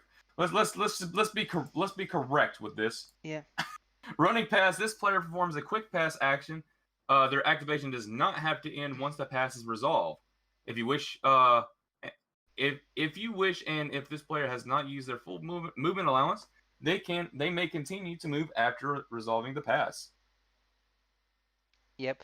So basically, it's like it's like in the NFL we call it a pocket passer. Mm-hmm. So that's what he's going to be. He's going to be like a pocket passer. You run him out, you throw it to another player who's safe, and you use him as like a shield to protect the ball carrier. Hold up, am I seeing this right? Is this ogre have a loner 6+? Or He is 4+? does. I can't see it. He is. I can't see it as well because It's too blurry. but the fact they've got an ogre on their team is pretty good, which is better than Bretonians have ever had. Yeah, big time. But if we look at the blitzers, like the noble blitzers, right? I'm not being funny about the noble blitzers, but they are for what they do for their price. It's just, oh boy. I mean, they come with cash, so it's not that bad. They got a passer. They're gonna throw it to the noble blitzer. It's part of their package, I guess. Yeah. I'd say the best player on this team is the bodyguards. Oh yes, I mean 90k to have Stand firm and wrestle. Yep, and yep, stand firm and wrestle. I mean, you're gonna put them on your line, and they're just gonna make somebody's day. Just keep them out. Well, maybe not even put them on the line. Make them be your cage guys. Oh. Make the flipping lineman be your lineman, like legit on the line lineman. That or your ogre and them, because they're just gonna push them away legit and not follow. Oh, and then yeah. use your bodyguards to protect your thrower and your blitzer. Yeah, I could see that happening. Greetings, Soul Crusher. Yeah, just in time to hear us about the teams. And you've just missed the Black Orcs and the humans. We're just talking about the so-called, what I like to call, diluted Bretonian team. They're humans but noble, so that's why they're different. Yeah, I think that they're diluted, to be honest. Yeah, they're a diluted version. They're way different. Yeah. Anyhow, what's the rerolls for this group? This is 70k. Ooh. So, ooh. Yeah, they're a bit more expensive. They're about as close to normal reroll for other teams. Like after buying them. Yeah. Ooh. To be honest with you, them being tier 2, I would say a little bit lower than that, buddy. Yeah, this is an expensive team. It's going to involve some skills and whatnot. Yep. And I can see this team being really good. I say they can be a little bit more bashy if they have all their players compared to regular human teams. Just because of all the wrestle and block. Yep. Now, and fend. I'm going to have to make a little backtrack because someone's asked me what has happened to my Brett team. Unfortunately, the Brett team no longer exist. They might come in Legend PDF, but they never existed. What are you talking about? It's like I said. Soul Crusher's asking what happened to the Brett team, the one I custom made. They're now nobility now. They might make an exception for them, but I don't see them returning. But yeah, the Bretonian teams never truly existed. They only existed in Blood Bowl 2, and GW never released them as an official team. This, the Imperial Noble team, is the closest thing you can get to a real Bretonian team. I do not think that this legacy version of Bretonians will ever exist. If they do, they're going to change everything majorly. Yes, pretty much. Anyhow, this is the closest thing you get.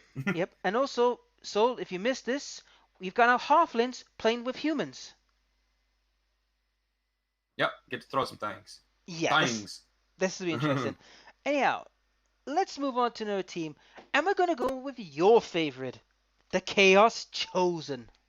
Chaos Chosen? I mean, are they my favorite now? I got a bit of a predicament here. I love my Chaos team. Yep. But there's another Chaos team that I'm looking at too.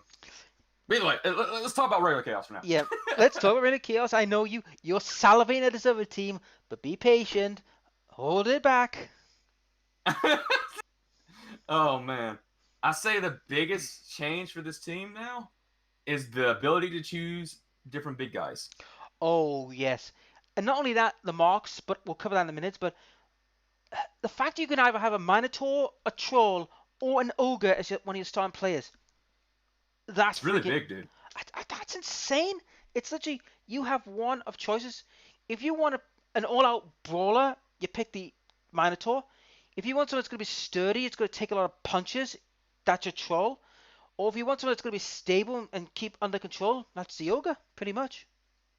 Yep. You either choose someone that's gonna be stupid, and can lose his tackle zones, but has the ability to regenerate, Mm-hmm. and it's also way cheaper than the rest of them, sort of.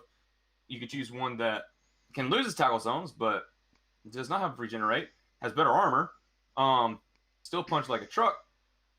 That's the ogre. Or you can go with an all-out bash and flipping frenzy. Gotta be careful though. That cannot lose his flipping tackle zones, and has horns, so you can actually go up to a tree and punch him down if you want to, with a minotaur. Oh yes, So. I mean that's the beauty of this Chaos team, and not only And that, dude, and not only every that, single one of the big guys have mutation access in yes, general ho roles. ho ho, mutated ogres, and we'll get to the ogres later. But the ogres have taken the biggest changes, but we'll get to that. But the mutations on ogre are so hilarious. I mean, you could give him tentacles, claws, big mouths. It's like two heads. Oh good god, two-headed ogres. Oh boy. Flipping, oh yeah, I'm gonna dodge on this, buddy. Get ready for it. Yeah. Oh boy. But Ugly. yeah. Before we get to the Oh, marks, which I'll cover in a minute. Before we get to the marks, let's look at the other members. We have now the beastie line pass. What do you want to call them? They're just beastmen, dude. Yeah. They're 6, 3, 3, 4, and 9. Their pass, you might as well say, stay the same. This has always been a running team. So having the runner, I mean, I don't understand why it's called Beastman Runner Alignment. That sounds dumb. It should have just been Beastman. Yeah. Lineman, but it's dumb because they use men twice. It's just call them Beastmen. That's all. That's what they are. Yep. And how much are they on in gold wise? They're 60K. So they stay the same. Stay the same. So be happy for everyone. The Warriors themselves, now did they get it? I recall they got a little change, didn't they? Their pass ability is 5+. Yep. So their agility is the same. Their cause is the same. Nothing's changed. nothing's changed. So be honest, right? The only thing changed in the chaos. Before we get rerolls, what did they get? They're 60K. So they haven't changed there.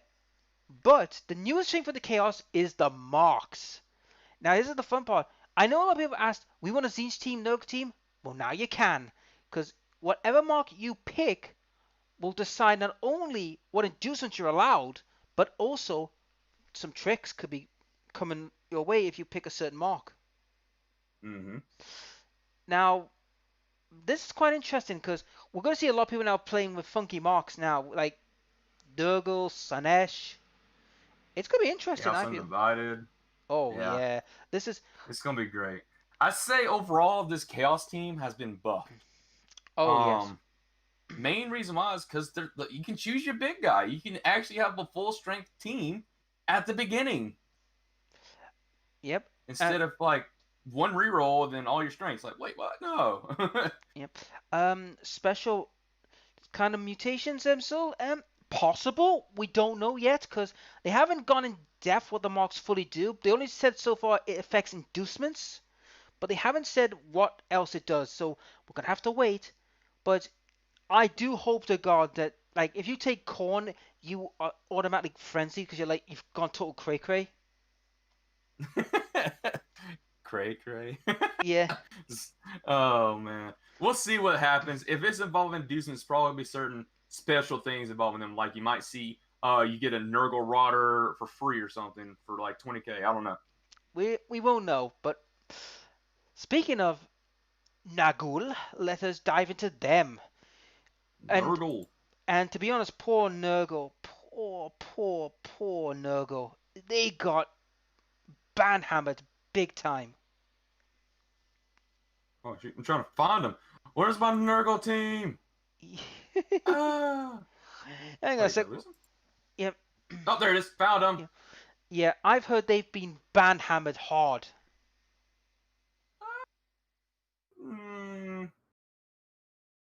Sort of. Yeah. Let's start off with the bloaters. They don't have warriors anymore. They've got bloaters. They're still strength 4. Yeah. They have disturbing presence. Their passing is crap. Their agility's sort of crap. Uh, they look the same for stat line wise, and they are, I want to say, cheaper. What's their No, no, no, cost? no, no. They're slightly more expensive. Yeah. They're slightly more expensive. I think they're like I think they're about like 85k. They're 115k. Oh, good lord. Oh, dude. Remember a regular Chaos Warrior is 100k.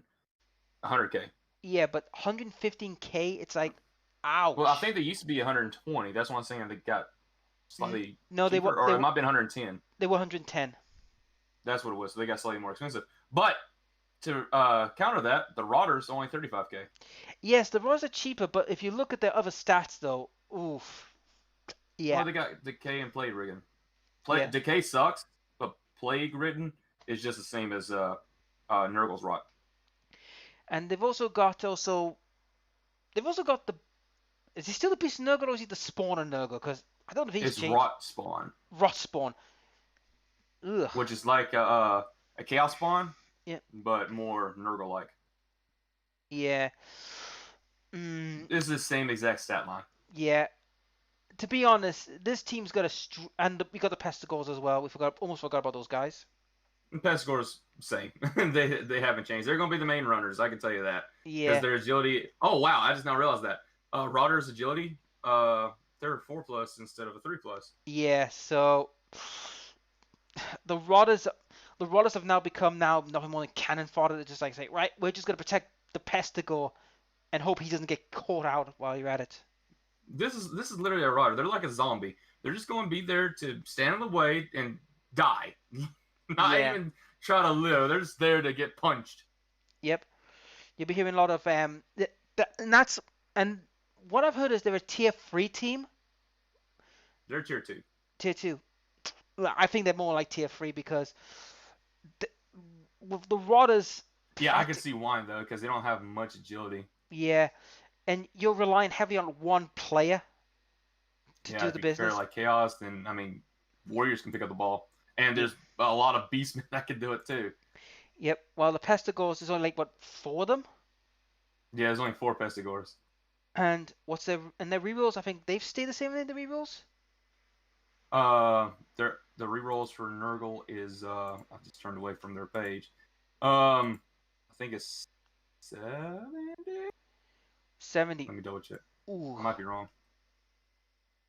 I'm trying to get to them. Where is the stupid tape? There they are. Yeah, they're 70k. Yep. That's a bit expensive for what they are. Yeah, Yeah. it's a bit. Now, what are tier systems, you may ask?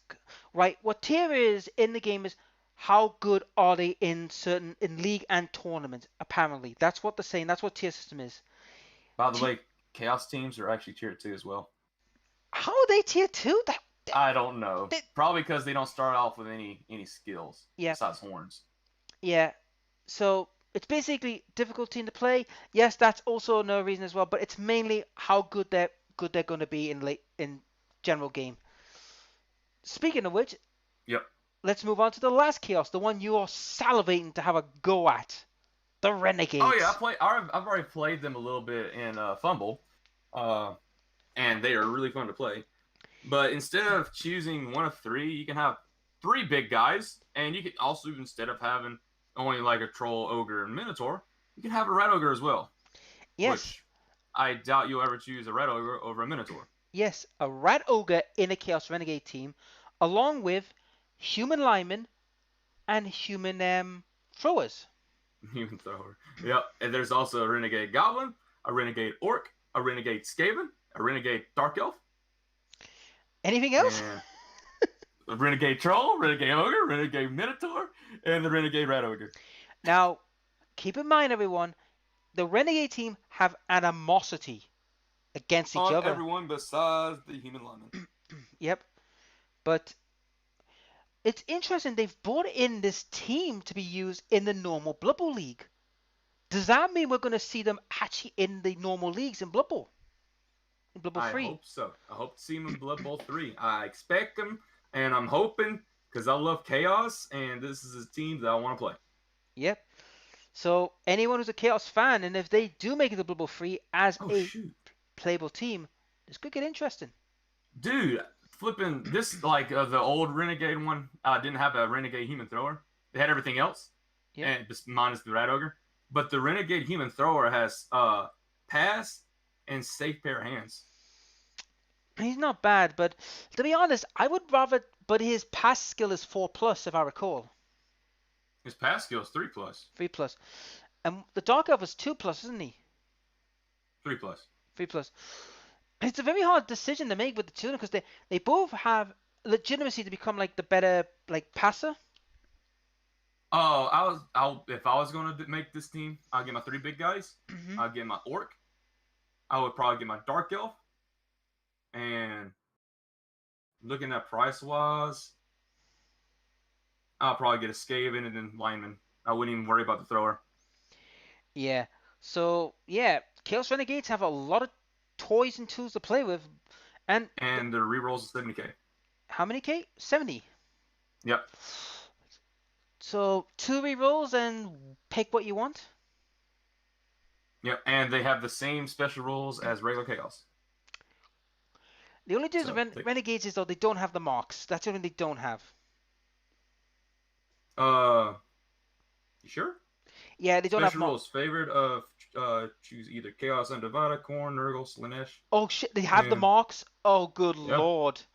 That's what I was thinking. Wait, what are you talking about? Do you know what I'm worried about? An orc with mark of Khorne. No, worse yet. A mark of Slaanesh on an orc with tentacles sticking out his backside. If it's like that, yeah. Ugh. Wait, can they have mutations? Let me see. Yep, they get mutations on normals. Oh my god. So, wait. Every renegade can have a mutation. Except the big guys. They have to roll it on doubles. Yeah, but a two-headed freaking dark elf? Yep. Oh my god. You know what's worse than that? What? Dark elf with a monstrous mouth. Oh, yes. Or big hand. Oh my god. Or extra arms. I wouldn't use extra arms. I'll just use monstrous mouth. Yeah. Oh my god. When we get to talk about the Blood Bowl 3, the possibilities are endless if they actually do this. Oh yeah, flipping this. It says tier 2, but this team can be really good once you level them up. Oh yeah. But it's just like a chaos team. But anyways, let's talk about the Dark Elves now, since we already got Dark Elves on our mind. Yep. Dark Elves. I don't know where to start with these guys. They haven't changed, but they haven't improved either. Nah, they're pretty much about the same. They're Witch Elves. Are the Witch Elves more expensive? No, they're the same. The same, but they can't pass for Jack. Yeah, none of them can really pass. The runners can pass. They're 3+. Mm-hmm. And they have passing as one of their primary things, but it hasn't changed. All the armor is the same. Did assassins get more expensive, or they get cheaper? I can't see that 65 or 85. I think they got cheaper, but they got, I don't know, they got more expensive because they got an extra movement, but 1 less armor. Well, they've been like that, unless they added the extra movement. Now it's now movement. Yeah. 7. Yeah. They're now versus movement 6. Yep. And they already had armor values 7. Yep. So they've just got an extra movement, and that's why they're a little more expensive. By the way, if you came from Blood Bowl 2, armor value 7 is 8+. Yep. Because what they've done now in Blood Bowl 2 now, in Blood Bowl 2020, sorry, Blood Bowl 2, my bad. In Blood Bowl 2020 now, they've gone with the plus system, where it's like, if you roll plus over the plus dice, you've done it, kind of thing. If you roll an 8 or plus that, you break the armor. If you roll a 7, you don't break the armor. Yep. That's what they've done. And speaking of I mean, they've also, their rerolls haven't changed as well, have they? Their rerolls are 50k. Ooh, that's cheaper. I think they were 60 before. And they're a tier 1 team, which I can understand why. Yeah. But with the Blitzers not changing in price, which was a shocker to me, I thought they would have changed. They're pretty darn expensive, so Yeah. I understand why. Yep. So, yeah, we could see Dark Elves, but the fact that the Dark Elves can't pass for Jack now, it's like, okay, Well, their runners can. all the runners can, but everyone else can't, which is the big thing. The Blitzers and regular alignment are 4+, which is 50-50 chance. Yeah. But 9/10, you're going to give it to the runner, and he's going to do the most of the passing donkey work. If you have a runner. Yeah. Anyhow. But usually, most people have 4 Blitzers, rest alignment. Now, let's talk about the most funky-looking team, the Overworld Alliance. Oh, no, that's the team I want to play as well. They are funky as heck. And I'll say they actually got buffed. Now, for those unaware, the Overworld Alliance has dwarfs. Oh, wait a minute, you're talking about that. I thought you said Underworld. Yep. No, not yet. We're not going Underworld Old yet. World Alliance. I thought you said Underworld. Nope, Overworld. Old World Alliance. Yep. Okay, anyways. They've got dwarves who are bad. The normal dwarf blockers are horrendous.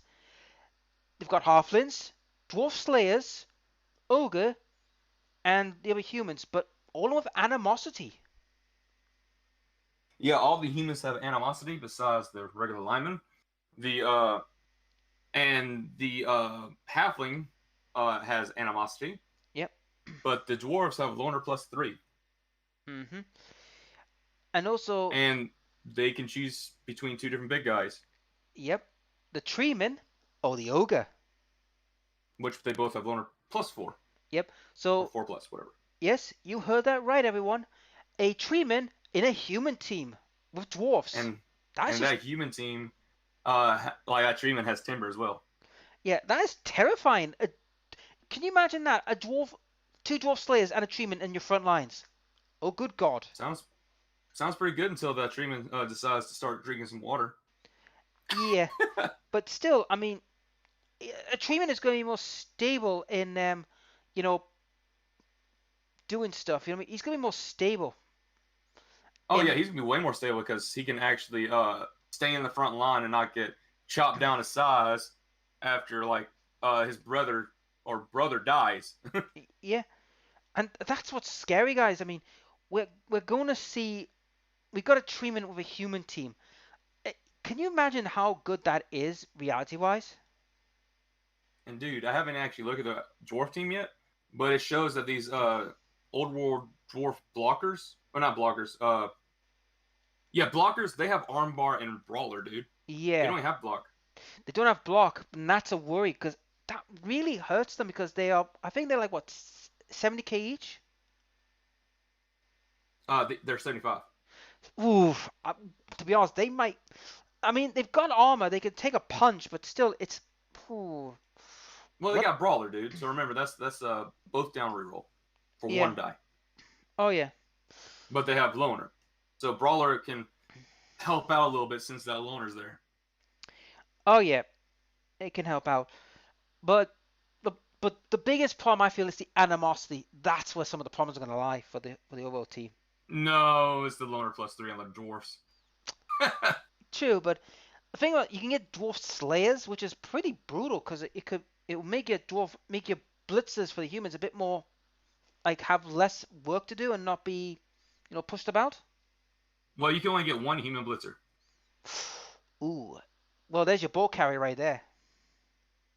I say your thrower is. Yep. I got that team as a table. Yes, they are now. They've got no rules. They've got new abilities. So I'm being honest. I think this team might be interesting if it's built correctly. Yeah, if it's built correctly and you don't roll your loners that great. I'm glad that the halflings don't have loner because in an older version they did. Yep. And they really didn't deserve it. Yep. So yes, guys, believe it or not, halflings are in the human normal team and this team. They're just as bad as freaking Snotlanes who are bloody everywhere. Like, let's go ahead and talk about the orc team since they're right beside them. Well, we'll get to that in a minute because we want to talk about one thing about the cost of the rerolls. Oh, 70k. That that's a bit pricey. Yeah, it is. But the thing is, though, I mean, as we said about the Renegades, if they're getting the Blood Bowl free and has a normal team you can play, there's going to be some hilarity in this. Oh, definitely. Yeah, Treeman throwing a bloody halfling down the pitch. Incoming! Yeah, it'll be hilarious. And then the halfling dies. Yep. Anyhow, let's move on to the Orcs, who I am not Orcs. happy. Well, I'm not happy with. I'm furious. They got nerfed badly. Yeah, they all have animosity now. Besides the goblins and the troll. And the Snotling. There's no Snotline. I thought it was a Snotling with the Orc team. Mm-mm. There's Orc Alignment, Throwers, Blitzers, big unblockers, big and blockers. Yep. Goblins and untrained trolls. Yep. Let's start with the animosity for most of the teams. I mean, why? Well, it says animosity Orc Alignment for the Orc Alignment, so I'm guessing their only animosity is to other Orc Alignment. Yep. But the Throwers is all teammates. Yep. The Blitzers is all teammates. And the big and blockers is just other big and blockers. Yep. I mean, the big and blockers are interesting because they've got one more movement than a Black Orc. Yeah, they do, but they cannot pass either. Nope. And they're going to be a frontline defense. Let's be honest. Oh, that's what Black Orcs were before. Yeah. So. Just to be honest, if I was picking an Orc team again, I would take probably the Black Orc team. Yeah, I would too. Ish. Yeah. Yeah. I mean, let's listen to the prices. So how much are each of them worth? Orc Alignment's 50k. That stayed the same. Yep. No Throwers change. are 65. That's went up. Blitzers are 80. No change. Big unblockers are 90. Same as a Black Orc, pretty much. I think Black Orcs are 100. Oh yeah, Black Orcs. Like 100, for the Black Orc team. Yeah. And no, they're the same. They're 90. I went back. Yep. And how much are the rerolls? The rerolls are 60. Same. And the train troll is 115. So he's went up a little bit, and the little gobble, or shall the troll wasn't the troll like 120? No, the trolls were 110. Okay. And goblins are 40. They stay the same. Yeah. To be honest, when you look at them compared to the Black Orcs, I mean, the Black Orcs goblins are 10 times better with the fact they've got fixed skull. Yeah, and their Black Orcs are way better because they have flipping Brawler and Grab compared to these guys having animosity. Yep. So I would say some of the animosity should be removed. Maybe put animosity on the Blitzers and everyone else is fine. But that's about it. Like, this team's got nerfed. Yep. Nerfed badly. Anyhow, speaking of greenskins, let us talk about the Snotlanes. The newest that is team. A new team. Yep, but the Snotlanes, though, have several unique abilities that we're going to have to cover. Indeed. To start off with, for those who are unaware, Snotling teams do not, I repeat, do not count towards team value anymore. All Snotlings, no matter where they are, do not count for team value anymore. You sure? It says 15k for Snotling Lineman. Yeah, but it's been confirmed all Snotlings don't count towards TV. Because they're that damn small that nobody notices them. I think that's an old version, dude. I think that changed. It's in the ogre thing as well for the ogre teams. Well, ogres and Snotling team have to be different. Yep, but that's what they've done with them. Now, they are allowed a pump wagon, which, to be honest, I'm not really digging that thing. Yeah, pump wagons. It's not bad. It is a 5 strength, and it's only 105 for cost, so it's actually fairly inexpensive. Yeah, but they have Dirty Player, Juggernaut, Mighty Blow, Stand Firm, Force Secret Weapon, and they're apparently really stupid. Yeah, that's the biggest problem I've got is their stupidity. Well, they're just like a troll, but they don't have Loner. Yep, But speaking of trolls, they actually have 2 trolls they could play with. Yep, just like a Goblin Team. Yep. And they've also got 2 unique players, which is the Stilt Walker, which gives them sprint. How's that work? I don't know. It gives them sprint and sidestep, which is well, they already have sidestep to begin with because they're knockers. Yeah, but how does that work? May I ask? I don't know. I have no idea. Someone please answer that question. How does the Stilt gives you a sprint? I don't know how that's supposed to work. They got the fun hoppers. Yep, which is basically Pogo. Yep, and they're only 20k, which is the old Snotling. Yep, and then you've got the Rock Bombers. The Fungus Flingus. Yep, which is basically Bombardier. It's pretty much Bombardier, and you have 2 of them. Yeah, might sound a bit harsh to most Goblin teams, but this is Goblin 2.0. I don't know. Their pass is 4+ compared. I mean, I'm going a little bit out of it. I'm going to look at the Goblin Team right quick, because I think theirs is actually a little bit better. Even our chat is literally thinking, "What is this right? They've got still gives them long legs." Yes, it does. It gives them sprint. Don't think about it. It's baffling enough as it is. Don't think about it too hard. Just watch your brain. Just stay there before it explodes. Okay? Yeah. Okay. Just got you. All right. Where is this flipping page? My goodness.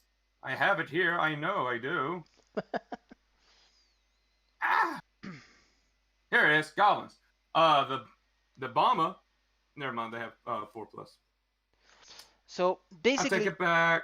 So they're basically cheaper versions of goblins, but they're not gonna hurt your team value any bit. Yep. I mean, they're a tier 3 team. Let's be honest. It's to be expected. They're going to die horribly. Oh, definitely. You're going to see a lot of deaths. But the fact that they've got 2 bombardiers flying about, that could be interesting. Yeah, but they have bombardiers. And the biggest thing for the Snotling team, they have swarming for their Snotling linemen. Yes, swarming. Which allows them to put extra players on the pitch. And extra D3 players. Yep. So if you thought 11 of these buggers was bad enough, how about try 15? Yeah, they can be pretty scary. Well, 14. Yeah, so it's like, oh dear, there's a lot. That's a lot of pests. That is a lot of pests and roadblocks in your way. And don't forget, hurling Snotlings are going to be flying all over the place. Indeed. Snotlings everywhere. Get rid of them. I would say this is going to be a fun team. It's like, it's going to be an absolute hilarity team. It's like, you don't care if you're going to win or not with that team. You just want to just absolutely be batshit bonkers. Oh shoot, dude! You know something I just now realized? What? Their bombardier is actually a little bit better than the Goblin bomber because they can roll passing as one of their primary skills. Ooh, oh boy. Yeah, flipping. I just now noticed that primary. You can get agility and passing for a fungus flingus. Yeah. Flingers, whatever. Yeah. This team's gonna be weird. I say we're gonna see some people playing them, and I say that their flipping line's gonna be pretty darn ridiculous for the first half. Yep. And yeah, it's gonna be batshit bonkers. It's gonna be insane. We're gonna see. I think they're gonna be. I don't know how ridiculous if they can get bribes like a goblin. But if they play like bribes, they can keep their pump wagon still in the game. Yeah, I think their rerolls are like, are they 50k rerolls? I recall. 60k. But that's fair. I would say that's fair because considering what you could have, and the fact they don't contribute to team value, it's like, oof. Yeah, you can have flipping 2 pump wagons and 2 trained trolls. And by the way, they're trained trolls, so they're even better. And for plus, like 450 or something like that. Yeah, and plus the fact, how deep can you make? You can make your roster ridiculously deep right off the bat. Oh, definitely, you can make them super deep. Like let's just do a little bit of math right quick. Yep. That times 2. What's that?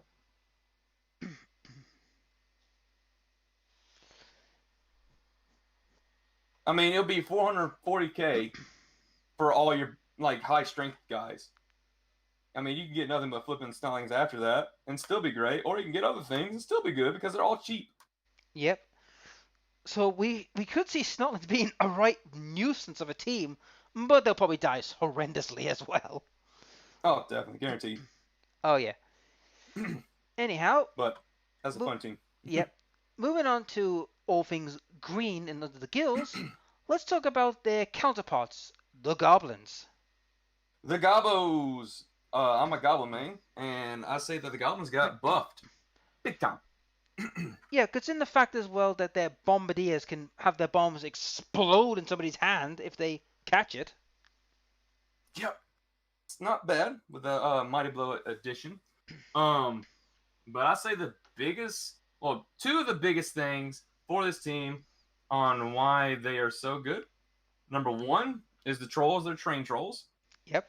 And number 2 is a new positional, and it's called the Hooligan. Oh yes, the Hooligan. I've heard about him. He's supposed to be hilarious. The Hooligan. He's 65k, so he's way more expensive than other stuff. Yep. But he has Dirty Player, Disturbing Presence, Dodge, Right Stuff, and Stunty. So basically, he is your like fouling piece. He's your fouler. Definitely a fouler. Yeah. If you and the Doom Diver is really good too. Doom Diver, I'm not 100% sure on him, to be honest. I mean, he's not a bad-looking model. He's not bad on that, but I am a little bit concerned about him. Yeah, he can be eaten. I don't blame you for being concerned with him. Because he probably will die from a troll. It's guaranteed. But he has swoop. And that's what makes him so good compared to other things. Would I still get the Pogoer? Heck no. Not get the Pogoer. Whatever. Reason? But yeah, did they ever change a Pogo? Skill? The Pogo has got dodge, right? I mean, the Pogo. No. I'm talking about the skill Pogo. Pogo. Yep, Pogo's changed yet. They've changed the Pogo stick. Turn the moving.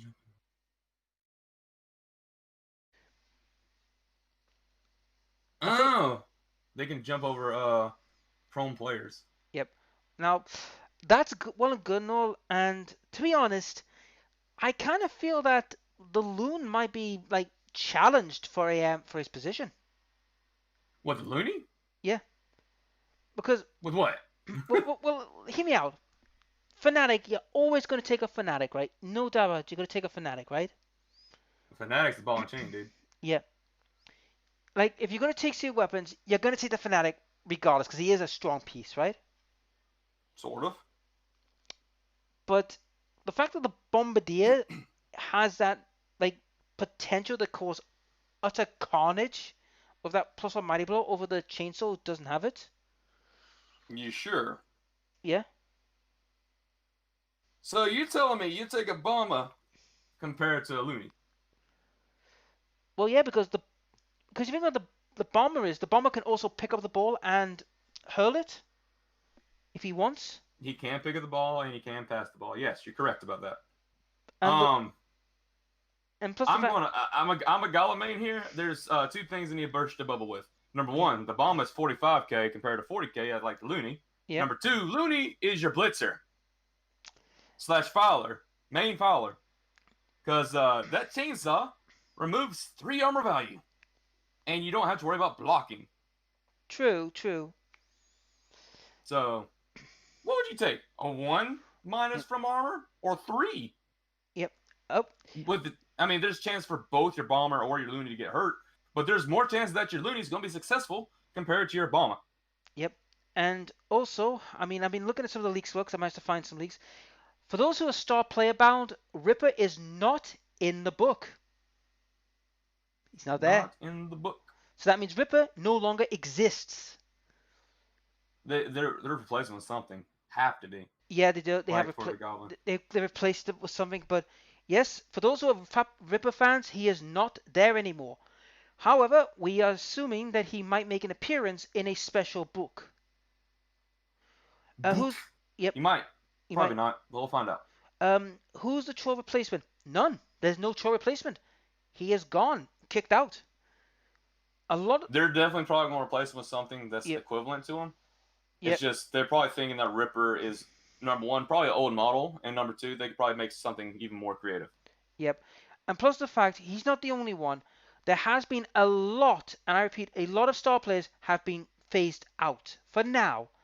But if the rumor is true that they're going to get their own book, which is possible, let's be honest. Yep. Yep. So. But let's talk about them later. Let's Yep. continue with the teams if you don't mind, Black. Yep. Next up. Yeah. Next one we're going to have is the Halfling Team. The other stunty Yep. punks. Now, Halflings are interesting now because they've got 2 new players in their ranks. Yeah, I say that the Halflings got buffed as well. Oh, yeah. I mean, we've got the normal Halflings, which are 30k, which is standard. Yep. We've got the Halfling Heifers. These are your passers. Hefties. And here's the funny thing. A Hefty is a better passer than an Elf. It actually is. How does that work? I don't know, but that's true. A Hefty has passing. Great. A Hefty has passer free. How Wow. the hell is that? And he's got better armor. He's better armor than a freaking Wood Elf. And a Pro Elf. Yeah, work that out, guys. I dare you, work that out. And he's cheaper. 50k. He's not strong though. He's not strong, but good God, how is he better passing than an Elf? I will never know. And it's not bad considering he has Finned as well. He has dodge. He doesn't have bright stuff, so he cannot be thrown. Nope. But he has agility and passing, so that's really good for that Hefty. Yep. And then we have the catchers. Pretty much regular halfling, but they have flipping catch. Yep. And the 2 treemen.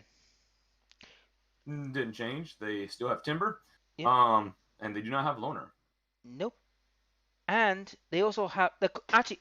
Sorry guys, I made a pronunciation. They're not treemen anymore. They're called Alton Forest treemen. No, they're still treemen. Why give them such fancy titles? I mean, come on, GW. They want to be more lore correct, I guess, ish. Besides the Beastman Runner Alignment. That sounds so dumb. Who made that idea? I don't know. I disagree with it. Just call them Beastmen. But yeah, this Halfling team's gotten mainly a buff with those Hefties. But will we be seeing these new positions in games? Because most Halfling teams still play by bribes. Will this change anything? Will we see a full Halfling team at 1,000 team value for a start of the season? I doubt it. Hard to say, but with the new rules about gold, if you have so much gold, you could lose it. It could be. That's the thing. But we don't know if there's any stadium upgrades either, which there probably is. Well, there probably will be, but at the moment, we don't know. Like I said, we're Blue 3 at the moment. We're stabbing in the dark at the moment, so we'll have to wait. But yeah, we're stabbing in the dark and looking at leaks. Yep.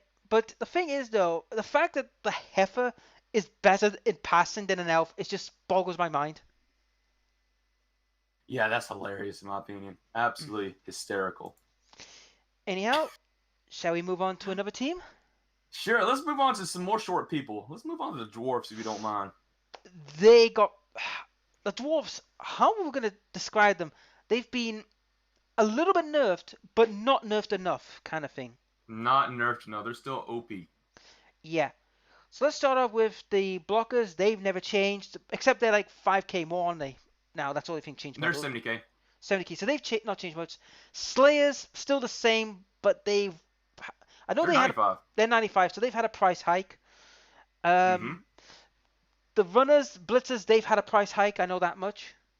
Runners are 85 and blitzers are 80. All right, so the blitzers stay the same, but 85 for the runners. And the Death Roller... I say the biggest change is the Death Roller. It's 170k. Yep. And he has flipping 5+ on the loner, which, by the way, is absolutely insane, which is good. But he also has Dirty Player +2. Yep. Which means when you foul with this guy, he's over guaranteed to break an armor or two when he's at it. Yeah, he's pretty nasty. Usually you'll be doing that near if you're getting close to the end zone. And you want to foul, and Yeah, but he's gonna be sent out regardless. there's 2 problems with the Death Roller and the Dwarf Team in general. Their prices.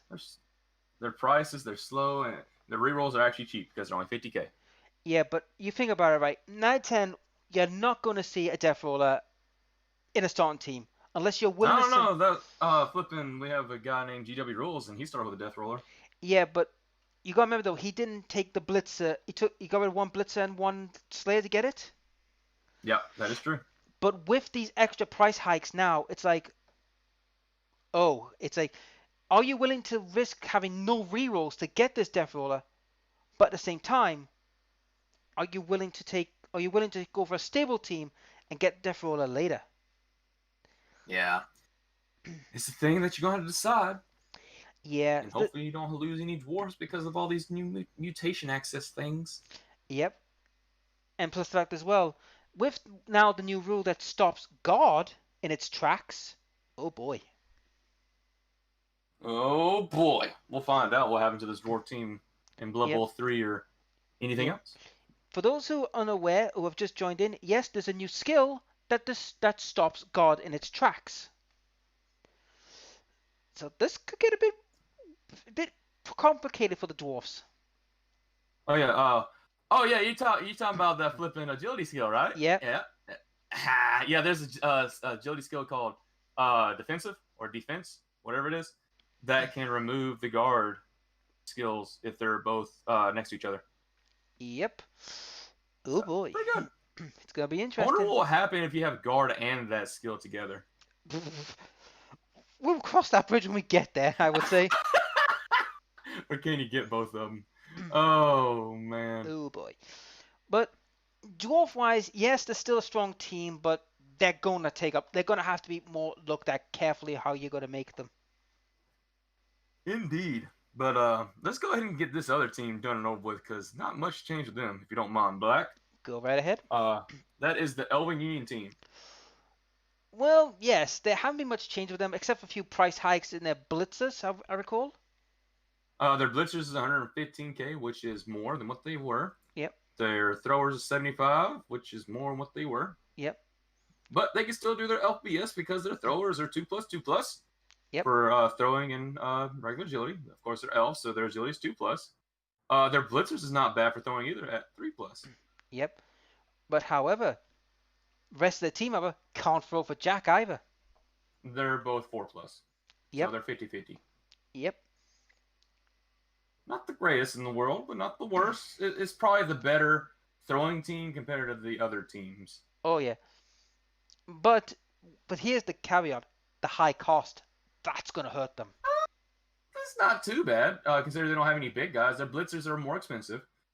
They can get 4 catches, which is 100k each. Which, by the way, they have 8 movement allowance. Their lineman is only 60, so they're cheaper than other elves.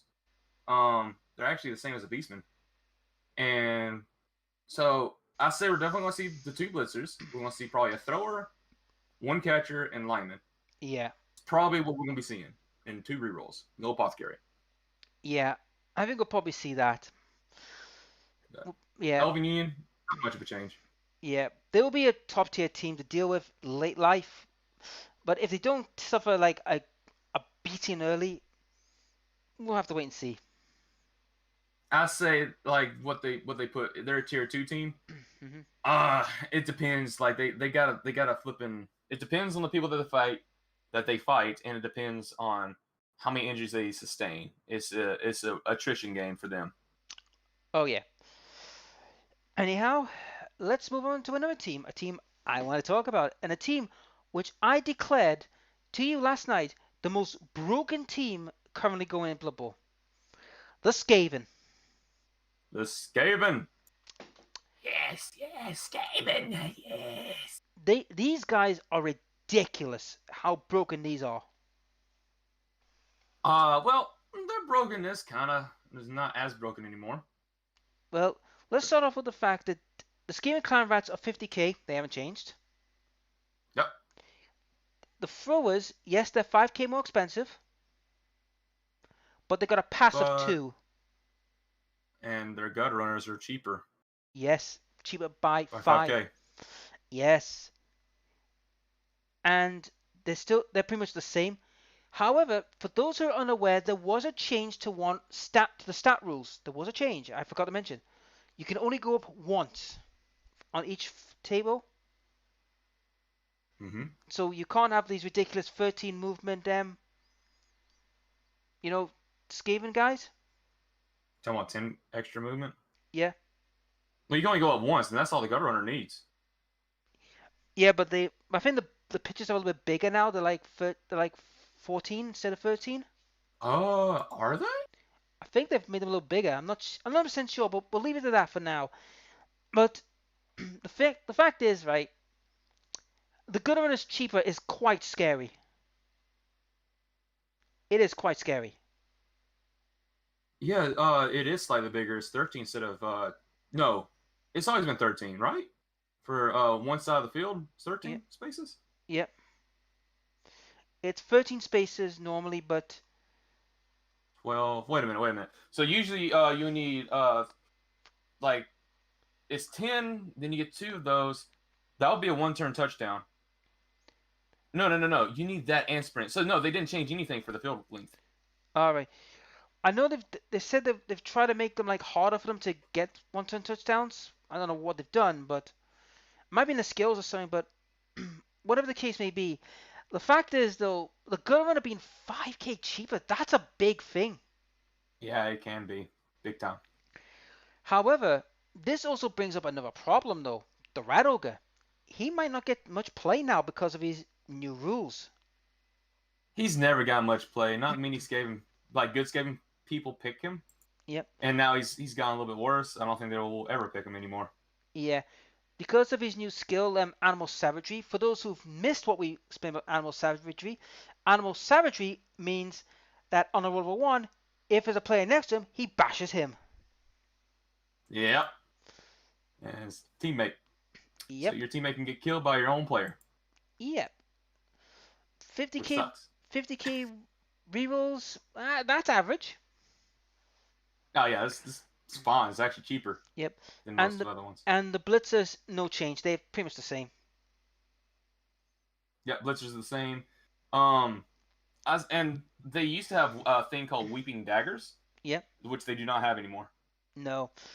But the fact is that what really makes me scared about this team is the gutter runners are like, they've now become, I mean, yes, the gutter runners can't pass well. That's their only downfall. But the fact that... What, were they ever passing to begin with? No. That's the real question. You could use them as like good, like, quick passes to get around the table quickly. Maybe.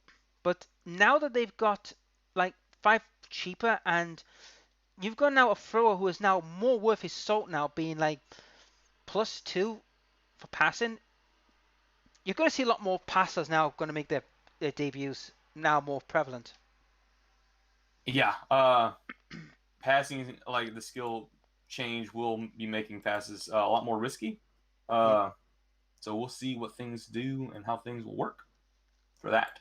Overall, I'll say the Skaven team has gotten a slight buff considering that their gutter runners are cheaper, because they've always been a running team. They really weren't ever a passing team. Yeah.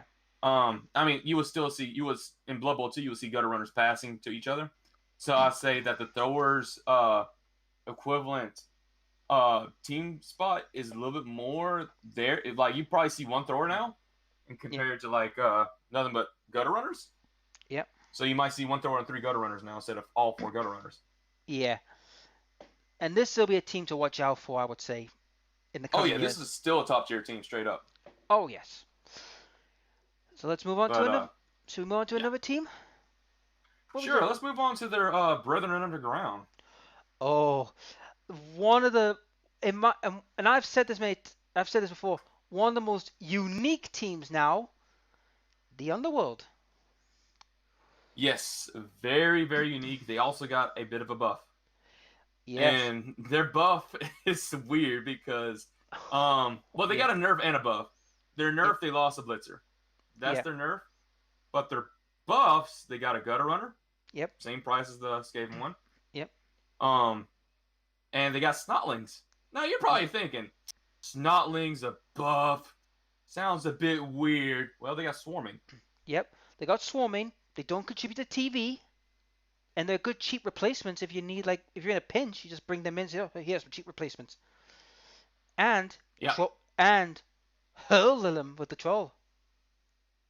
Yeah, you can throw them. And here's another thing that people probably won't pick, but you might see some crazy idiots get them. But they can choose a mutant rat ogre or an underworld troll. Yes.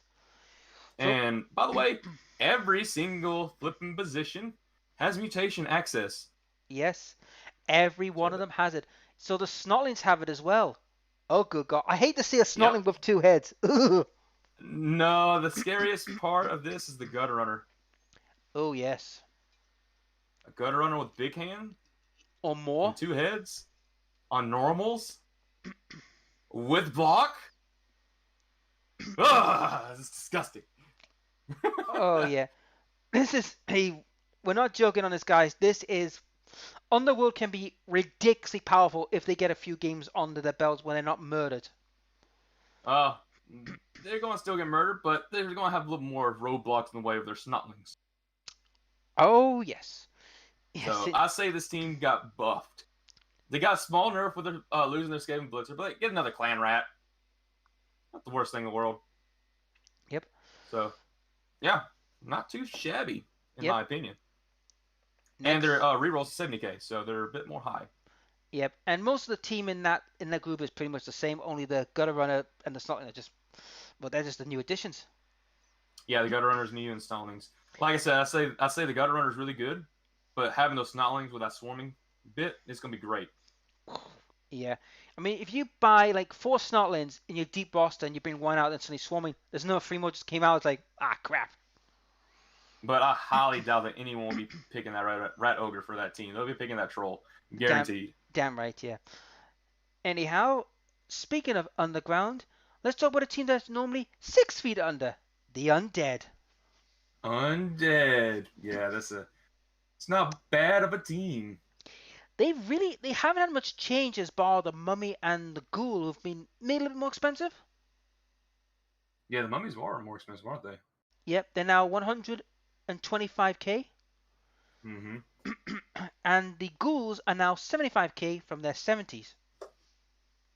Yeah, so this is a bit of a nerf. It is, but until everyone who thinks a ghoul will pass, forget about it. They can't pass for Jack. Yeah, they have 4+ pass. They can pass, ish. Yeah, ish. But this is something we need to look at, though. Most of the team, right, the zombies, the skeletons, have all got AG +4. That's quite interesting. This never changed. Never changed, but the fact that and we also got the rights as well. They're still around. I'm surprised they didn't change in their price. They're still 90k. They never changed. Yeah, they didn't really, like, most blitzers that are in teams didn't really change that much. So I say that's not bad for them. The whites are a crucial piece to a undead team because they have block, obviously. Yep. Of course, your mummies is your big tough guys. Yep. But whites are a crucial piece, and like they can still pass, they can still pick up the ball just fine, just like a ghoul. So you'll be seeing, of course, you'll be seeing 2 mummies, 2 whites. I say skellies over zombies, but that's just me. Yep. Well, we'll have to wait. We'll have to wait and see on them. I mean, they haven't changed much, but they're pretty much saying, right, you're not going to be passing with them, not one bit. Oh, definitely not. I mean, heck, the zombies and the mummies cannot pass. That's why I say skellies are better. Not only do they have better movement, they can actually pass. Yep. And yeah. Yep. So, well, I guess let's move on to their brothers, to the necromantic team. Now, I'm going to be honest. When they first was shown, I thought they were the best looking models in the entire Blood Bowl range. Oh yeah, their models are not bad. Oh, they're not bad. They're beautiful models. But let's look at the team, shall we? Zombie Alignment, 40k. No surprise. He hasn't changed. Ghoul Runners, 75. Yeah, they haven't changed. But they're the new price hike. Now, this is the newest member, the Wraiths. Now, they're sort of neat. Yeah. Now the Rights are gone. They've left the Necromantic team altogether. Now these Which are I think is good because they can like the race can identify with a necromantic team better than the whites because undead they have their own white. It makes it confusing when they fight each other. yeah. Now the Wraiths are unique. They are movement 6, strength 3, agility +3, no passing skill, AV +9. They have block, foul appearance, no hands, regeneration, and sidestep. Pretty nasty piece if you do ask me for an extra 5k more without no hands. Well, the good thing about them is they're a good blitz piece, like or a guard piece. Is like foul appearance it's going to make it very hard to hit the buggers. Oh yeah, definitely, and they have sidestep too, dude. So they can get frenzy and become a legit surfer. Yep, they could be a very dangerous piece. And Werewolves, they they got a price hike. yeah, werewolves are now 125k. Yeah, Yep, and claws being nerfed to high hell, sort of. sort of nerfed. Flesh golems they went up by 5k, which to be honest, it's Yeah, not much of a change for them. I mean, I'd say this team's got nerfed. I wouldn't say totally nerfed. I would say reworked would be the word I would use for these guys. I say nerfed because most of their pieces they've gotten more expensive or it's been changed to where they cannot pick up with the ball and still more expensive than their counterpiece. And they can get skellies. Well, they can't because the law states because every time they try to bring skellies in, the werewolves tend to, nick the legs. I don't remember hearing that, but sure. It was in the original Blood Bowl book. Oh, okay. Anyhow, let's shuffle along before the werewolf decides to have a bite out of us. I'd like to see him try. Yeah. Oh, Well, man. let's move on, shall we? And the next team we're going to be looking at is the Lizardmen. Lizards. They didn't change much. No, the only ones who changed was the Force blocker. Yep, 85, 5 more. I don't know if that's a bad thing or a good thing. I'm a little bit on the fence with that one. It's a bad thing because I think they were 80k. Yep. So they got more expensive. So you're going to see either less rerolls or less source. And the main thing they have is skinks. And which, by the way, is the chameleon skinks are actually not bad considering their stat line. I mean, they're slightly slower, but they have on the ball and they can pass at 3+. Yep. I mean, Shadowing has got nerfed to high hell because Shadowing's not that good anymore. Shadow's never been that great, but now it's even worse. Yeah. So you've got a passing chameleon skink, which should be interesting to say the least. Yeah, but he has stunty still. So I mean, the good news is the good news is your crosscall didn't change in price, so that's a good thing. But yeah. But because of the sources now being 5 more gold extra, that could hurt the chance of bringing in a Croxicle. It could. All right, you're going to only see 6 swords at the start line, and probably the rest just being skinks. Yeah. And probably one less reroll. Yeah. I haven't seen the price differences overall, and I have to see what it does for the actual setup. But I say this Lizardmen team is still basically the same. Yeah. Slightly better since they have a chameleon skink that can be on the ball all the time. Yeah. Like kickoff return, whatever, and pass block. It's literally what it is. Yep. So their overall team status can be better, but they have to grind it a little bit more than what they usually would before. Yep.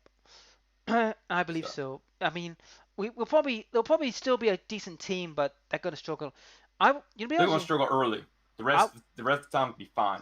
They are what I like to call the diluted version of the Black Orc team now. I mean, that sounds harsh, but it's kind of true. I don't know about that. They are still cheaper than the Black Orcs. Yeah, but the Black Orcs the Black Orcs are pretty much like Lizardmen, but with better tricks. They have flipping, what was it? Brawler. Grab and Brawler. So yeah, overall they are better because they have 2 skills. They're actually really flipping good. So yeah, I can understand that situation. It's just their smaller guys are not as good, but they are cheaper. So Yeah. I can understand where you're coming from. Yep. Anyhow, let us scuttle along to another team. Ogre. One of the biggest changes I've ever seen in a team, the ogres, have become now viable to use, which is terrifying.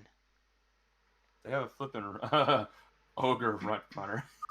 Yes, that's. Uh, I mean, okay, the ogre blockers have not changed in price. They haven't. They've stayed. no, stay the same. But the fact is that the nobblers are now like they don't contribute to a team anymore. In fact, team rating anymore. So it makes them useful.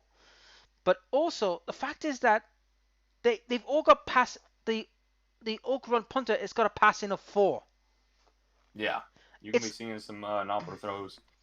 There is one thing to let you know though that these nobblers do not have swarming. no, which is to be expected. I think we will probably see these guys just be like just there just to hold the ball. That's what they'll be there for. Hold the ball and get thrown by a flipping ogre. The fact that the Orc punter can have pass skill is just ridiculous. It's hilarious. It's like Great. I cannot wait to see this team get reworked into Blood Bowl 3 and see how crazy this gets. We'll definitely find out soon enough. Oh yeah. I mean that's the only. There's not really no change. I mean, the fact that the nobblers are now 5,000 cheaper. We're gonna see a lot Yeah, of them. since they're a little bit cheaper, you're gonna see some differences. Oh hell yes. Oh hell yes, indeedy we will. It's gonna be fun to see the new changes for all these different teams and whatnot. Have we missed any other teams though? That is a question. Wood elves. The Wood Elves. Wood Elves. Wood Elves. We have not seen them yet. No. And overall, they got nerfed. Well, it was to be expected they were going to get nerfed anyway because they were too powerful. I mean, the first off is they've raised the prices. I think they raised the prices of the thrower. They raised the prices of the War Dancer by 5k, so now they're even more expensive than a flipping treatment. Yep. Their throwers are 95k, and their Yep. catchers are 90, which I don't know if that changed or not. No, the catch is always 90. The treatment does not have timber. It's a loner +4, so the treatment sucks. Yep. The War Dancers are still amazing, even though they got a Price small hike. increase in price. You're still gonna see War Dancers in line, and maybe a thrower. Yeah.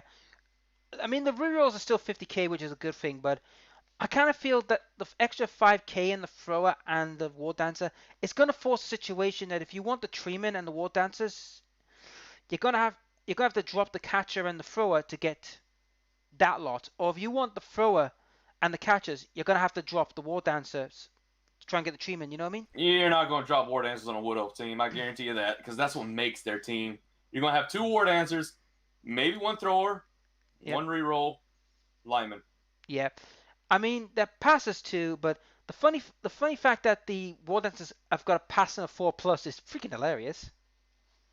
Yeah, it makes them a lot worse at passing, so they lost some of their game. But they're quick, so you can still see them running everywhere and still doing some of their elf BS. And their throwers are still 2+. So you can Yep. still see elf BS. You just gotta see the right players. I mean, it's not as easy for rookies to pick up a Wood Elf team, or any elf team for that matter, now. Yeah, pretty much. And that's pretty much all the teams. That is all the teams. We got Yep. the skills. We got a lot of the other things that we needed to cover. Is there anything else you want to add to this, Black? Yep. Now that we covered that, let us talk about Blood Bowl 3. Blood Bowl 3. Yep. All right. So the question we must ask ourselves is, how many? We were going to know the teams are going to jump over there. It's pretty much evident, right? Yep. But the rules, how many of them are going to jump over? Consider what they said in the past. I think that most of those rules will be staying the same to them. However, it is cyanide. Hopefully I'm saying that right. Cyanide. Yeah. That is developing the game. So, what I'm thinking, they're probably gonna have 12 teams that you can pick from. and the rest gonna be DLC. Yep. Which I I hope is not the case. Yeah.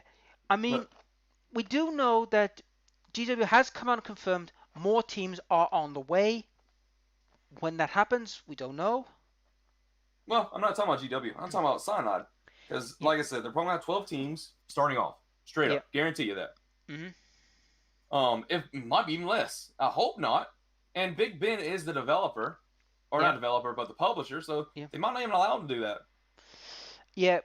And Big Ben has come out and said, as well as Side, they both come out and said, we're going to follow the rules as closely as possible. So it'll be interesting to see how half of these rules work in the actual like virtual game, because if like we talked about earlier about the money, if you have so much money you could end up losing it. This could get interesting. Yep. Yep. Things could be very interesting. I think Blood Bowl is going to be released either this year near Christmas or early next year. I think it'll be early next year because we've got Necromunda coming out in 2 weeks. Mm-hmm. So I don't see it coming out anytime soon. I would say probably they'll probably get the rulebook out. We wait a few months after when the rulebook's had a time to stabilize and any new teams start showing up. Mm-hmm. And Yeah, this COVID-19 has affected a lot of things on why things been delayed. Why there's leaks. Heck, yep, people want to play Blood Bowl, and that's why people just get yep, restless, and you see people leak things. yep.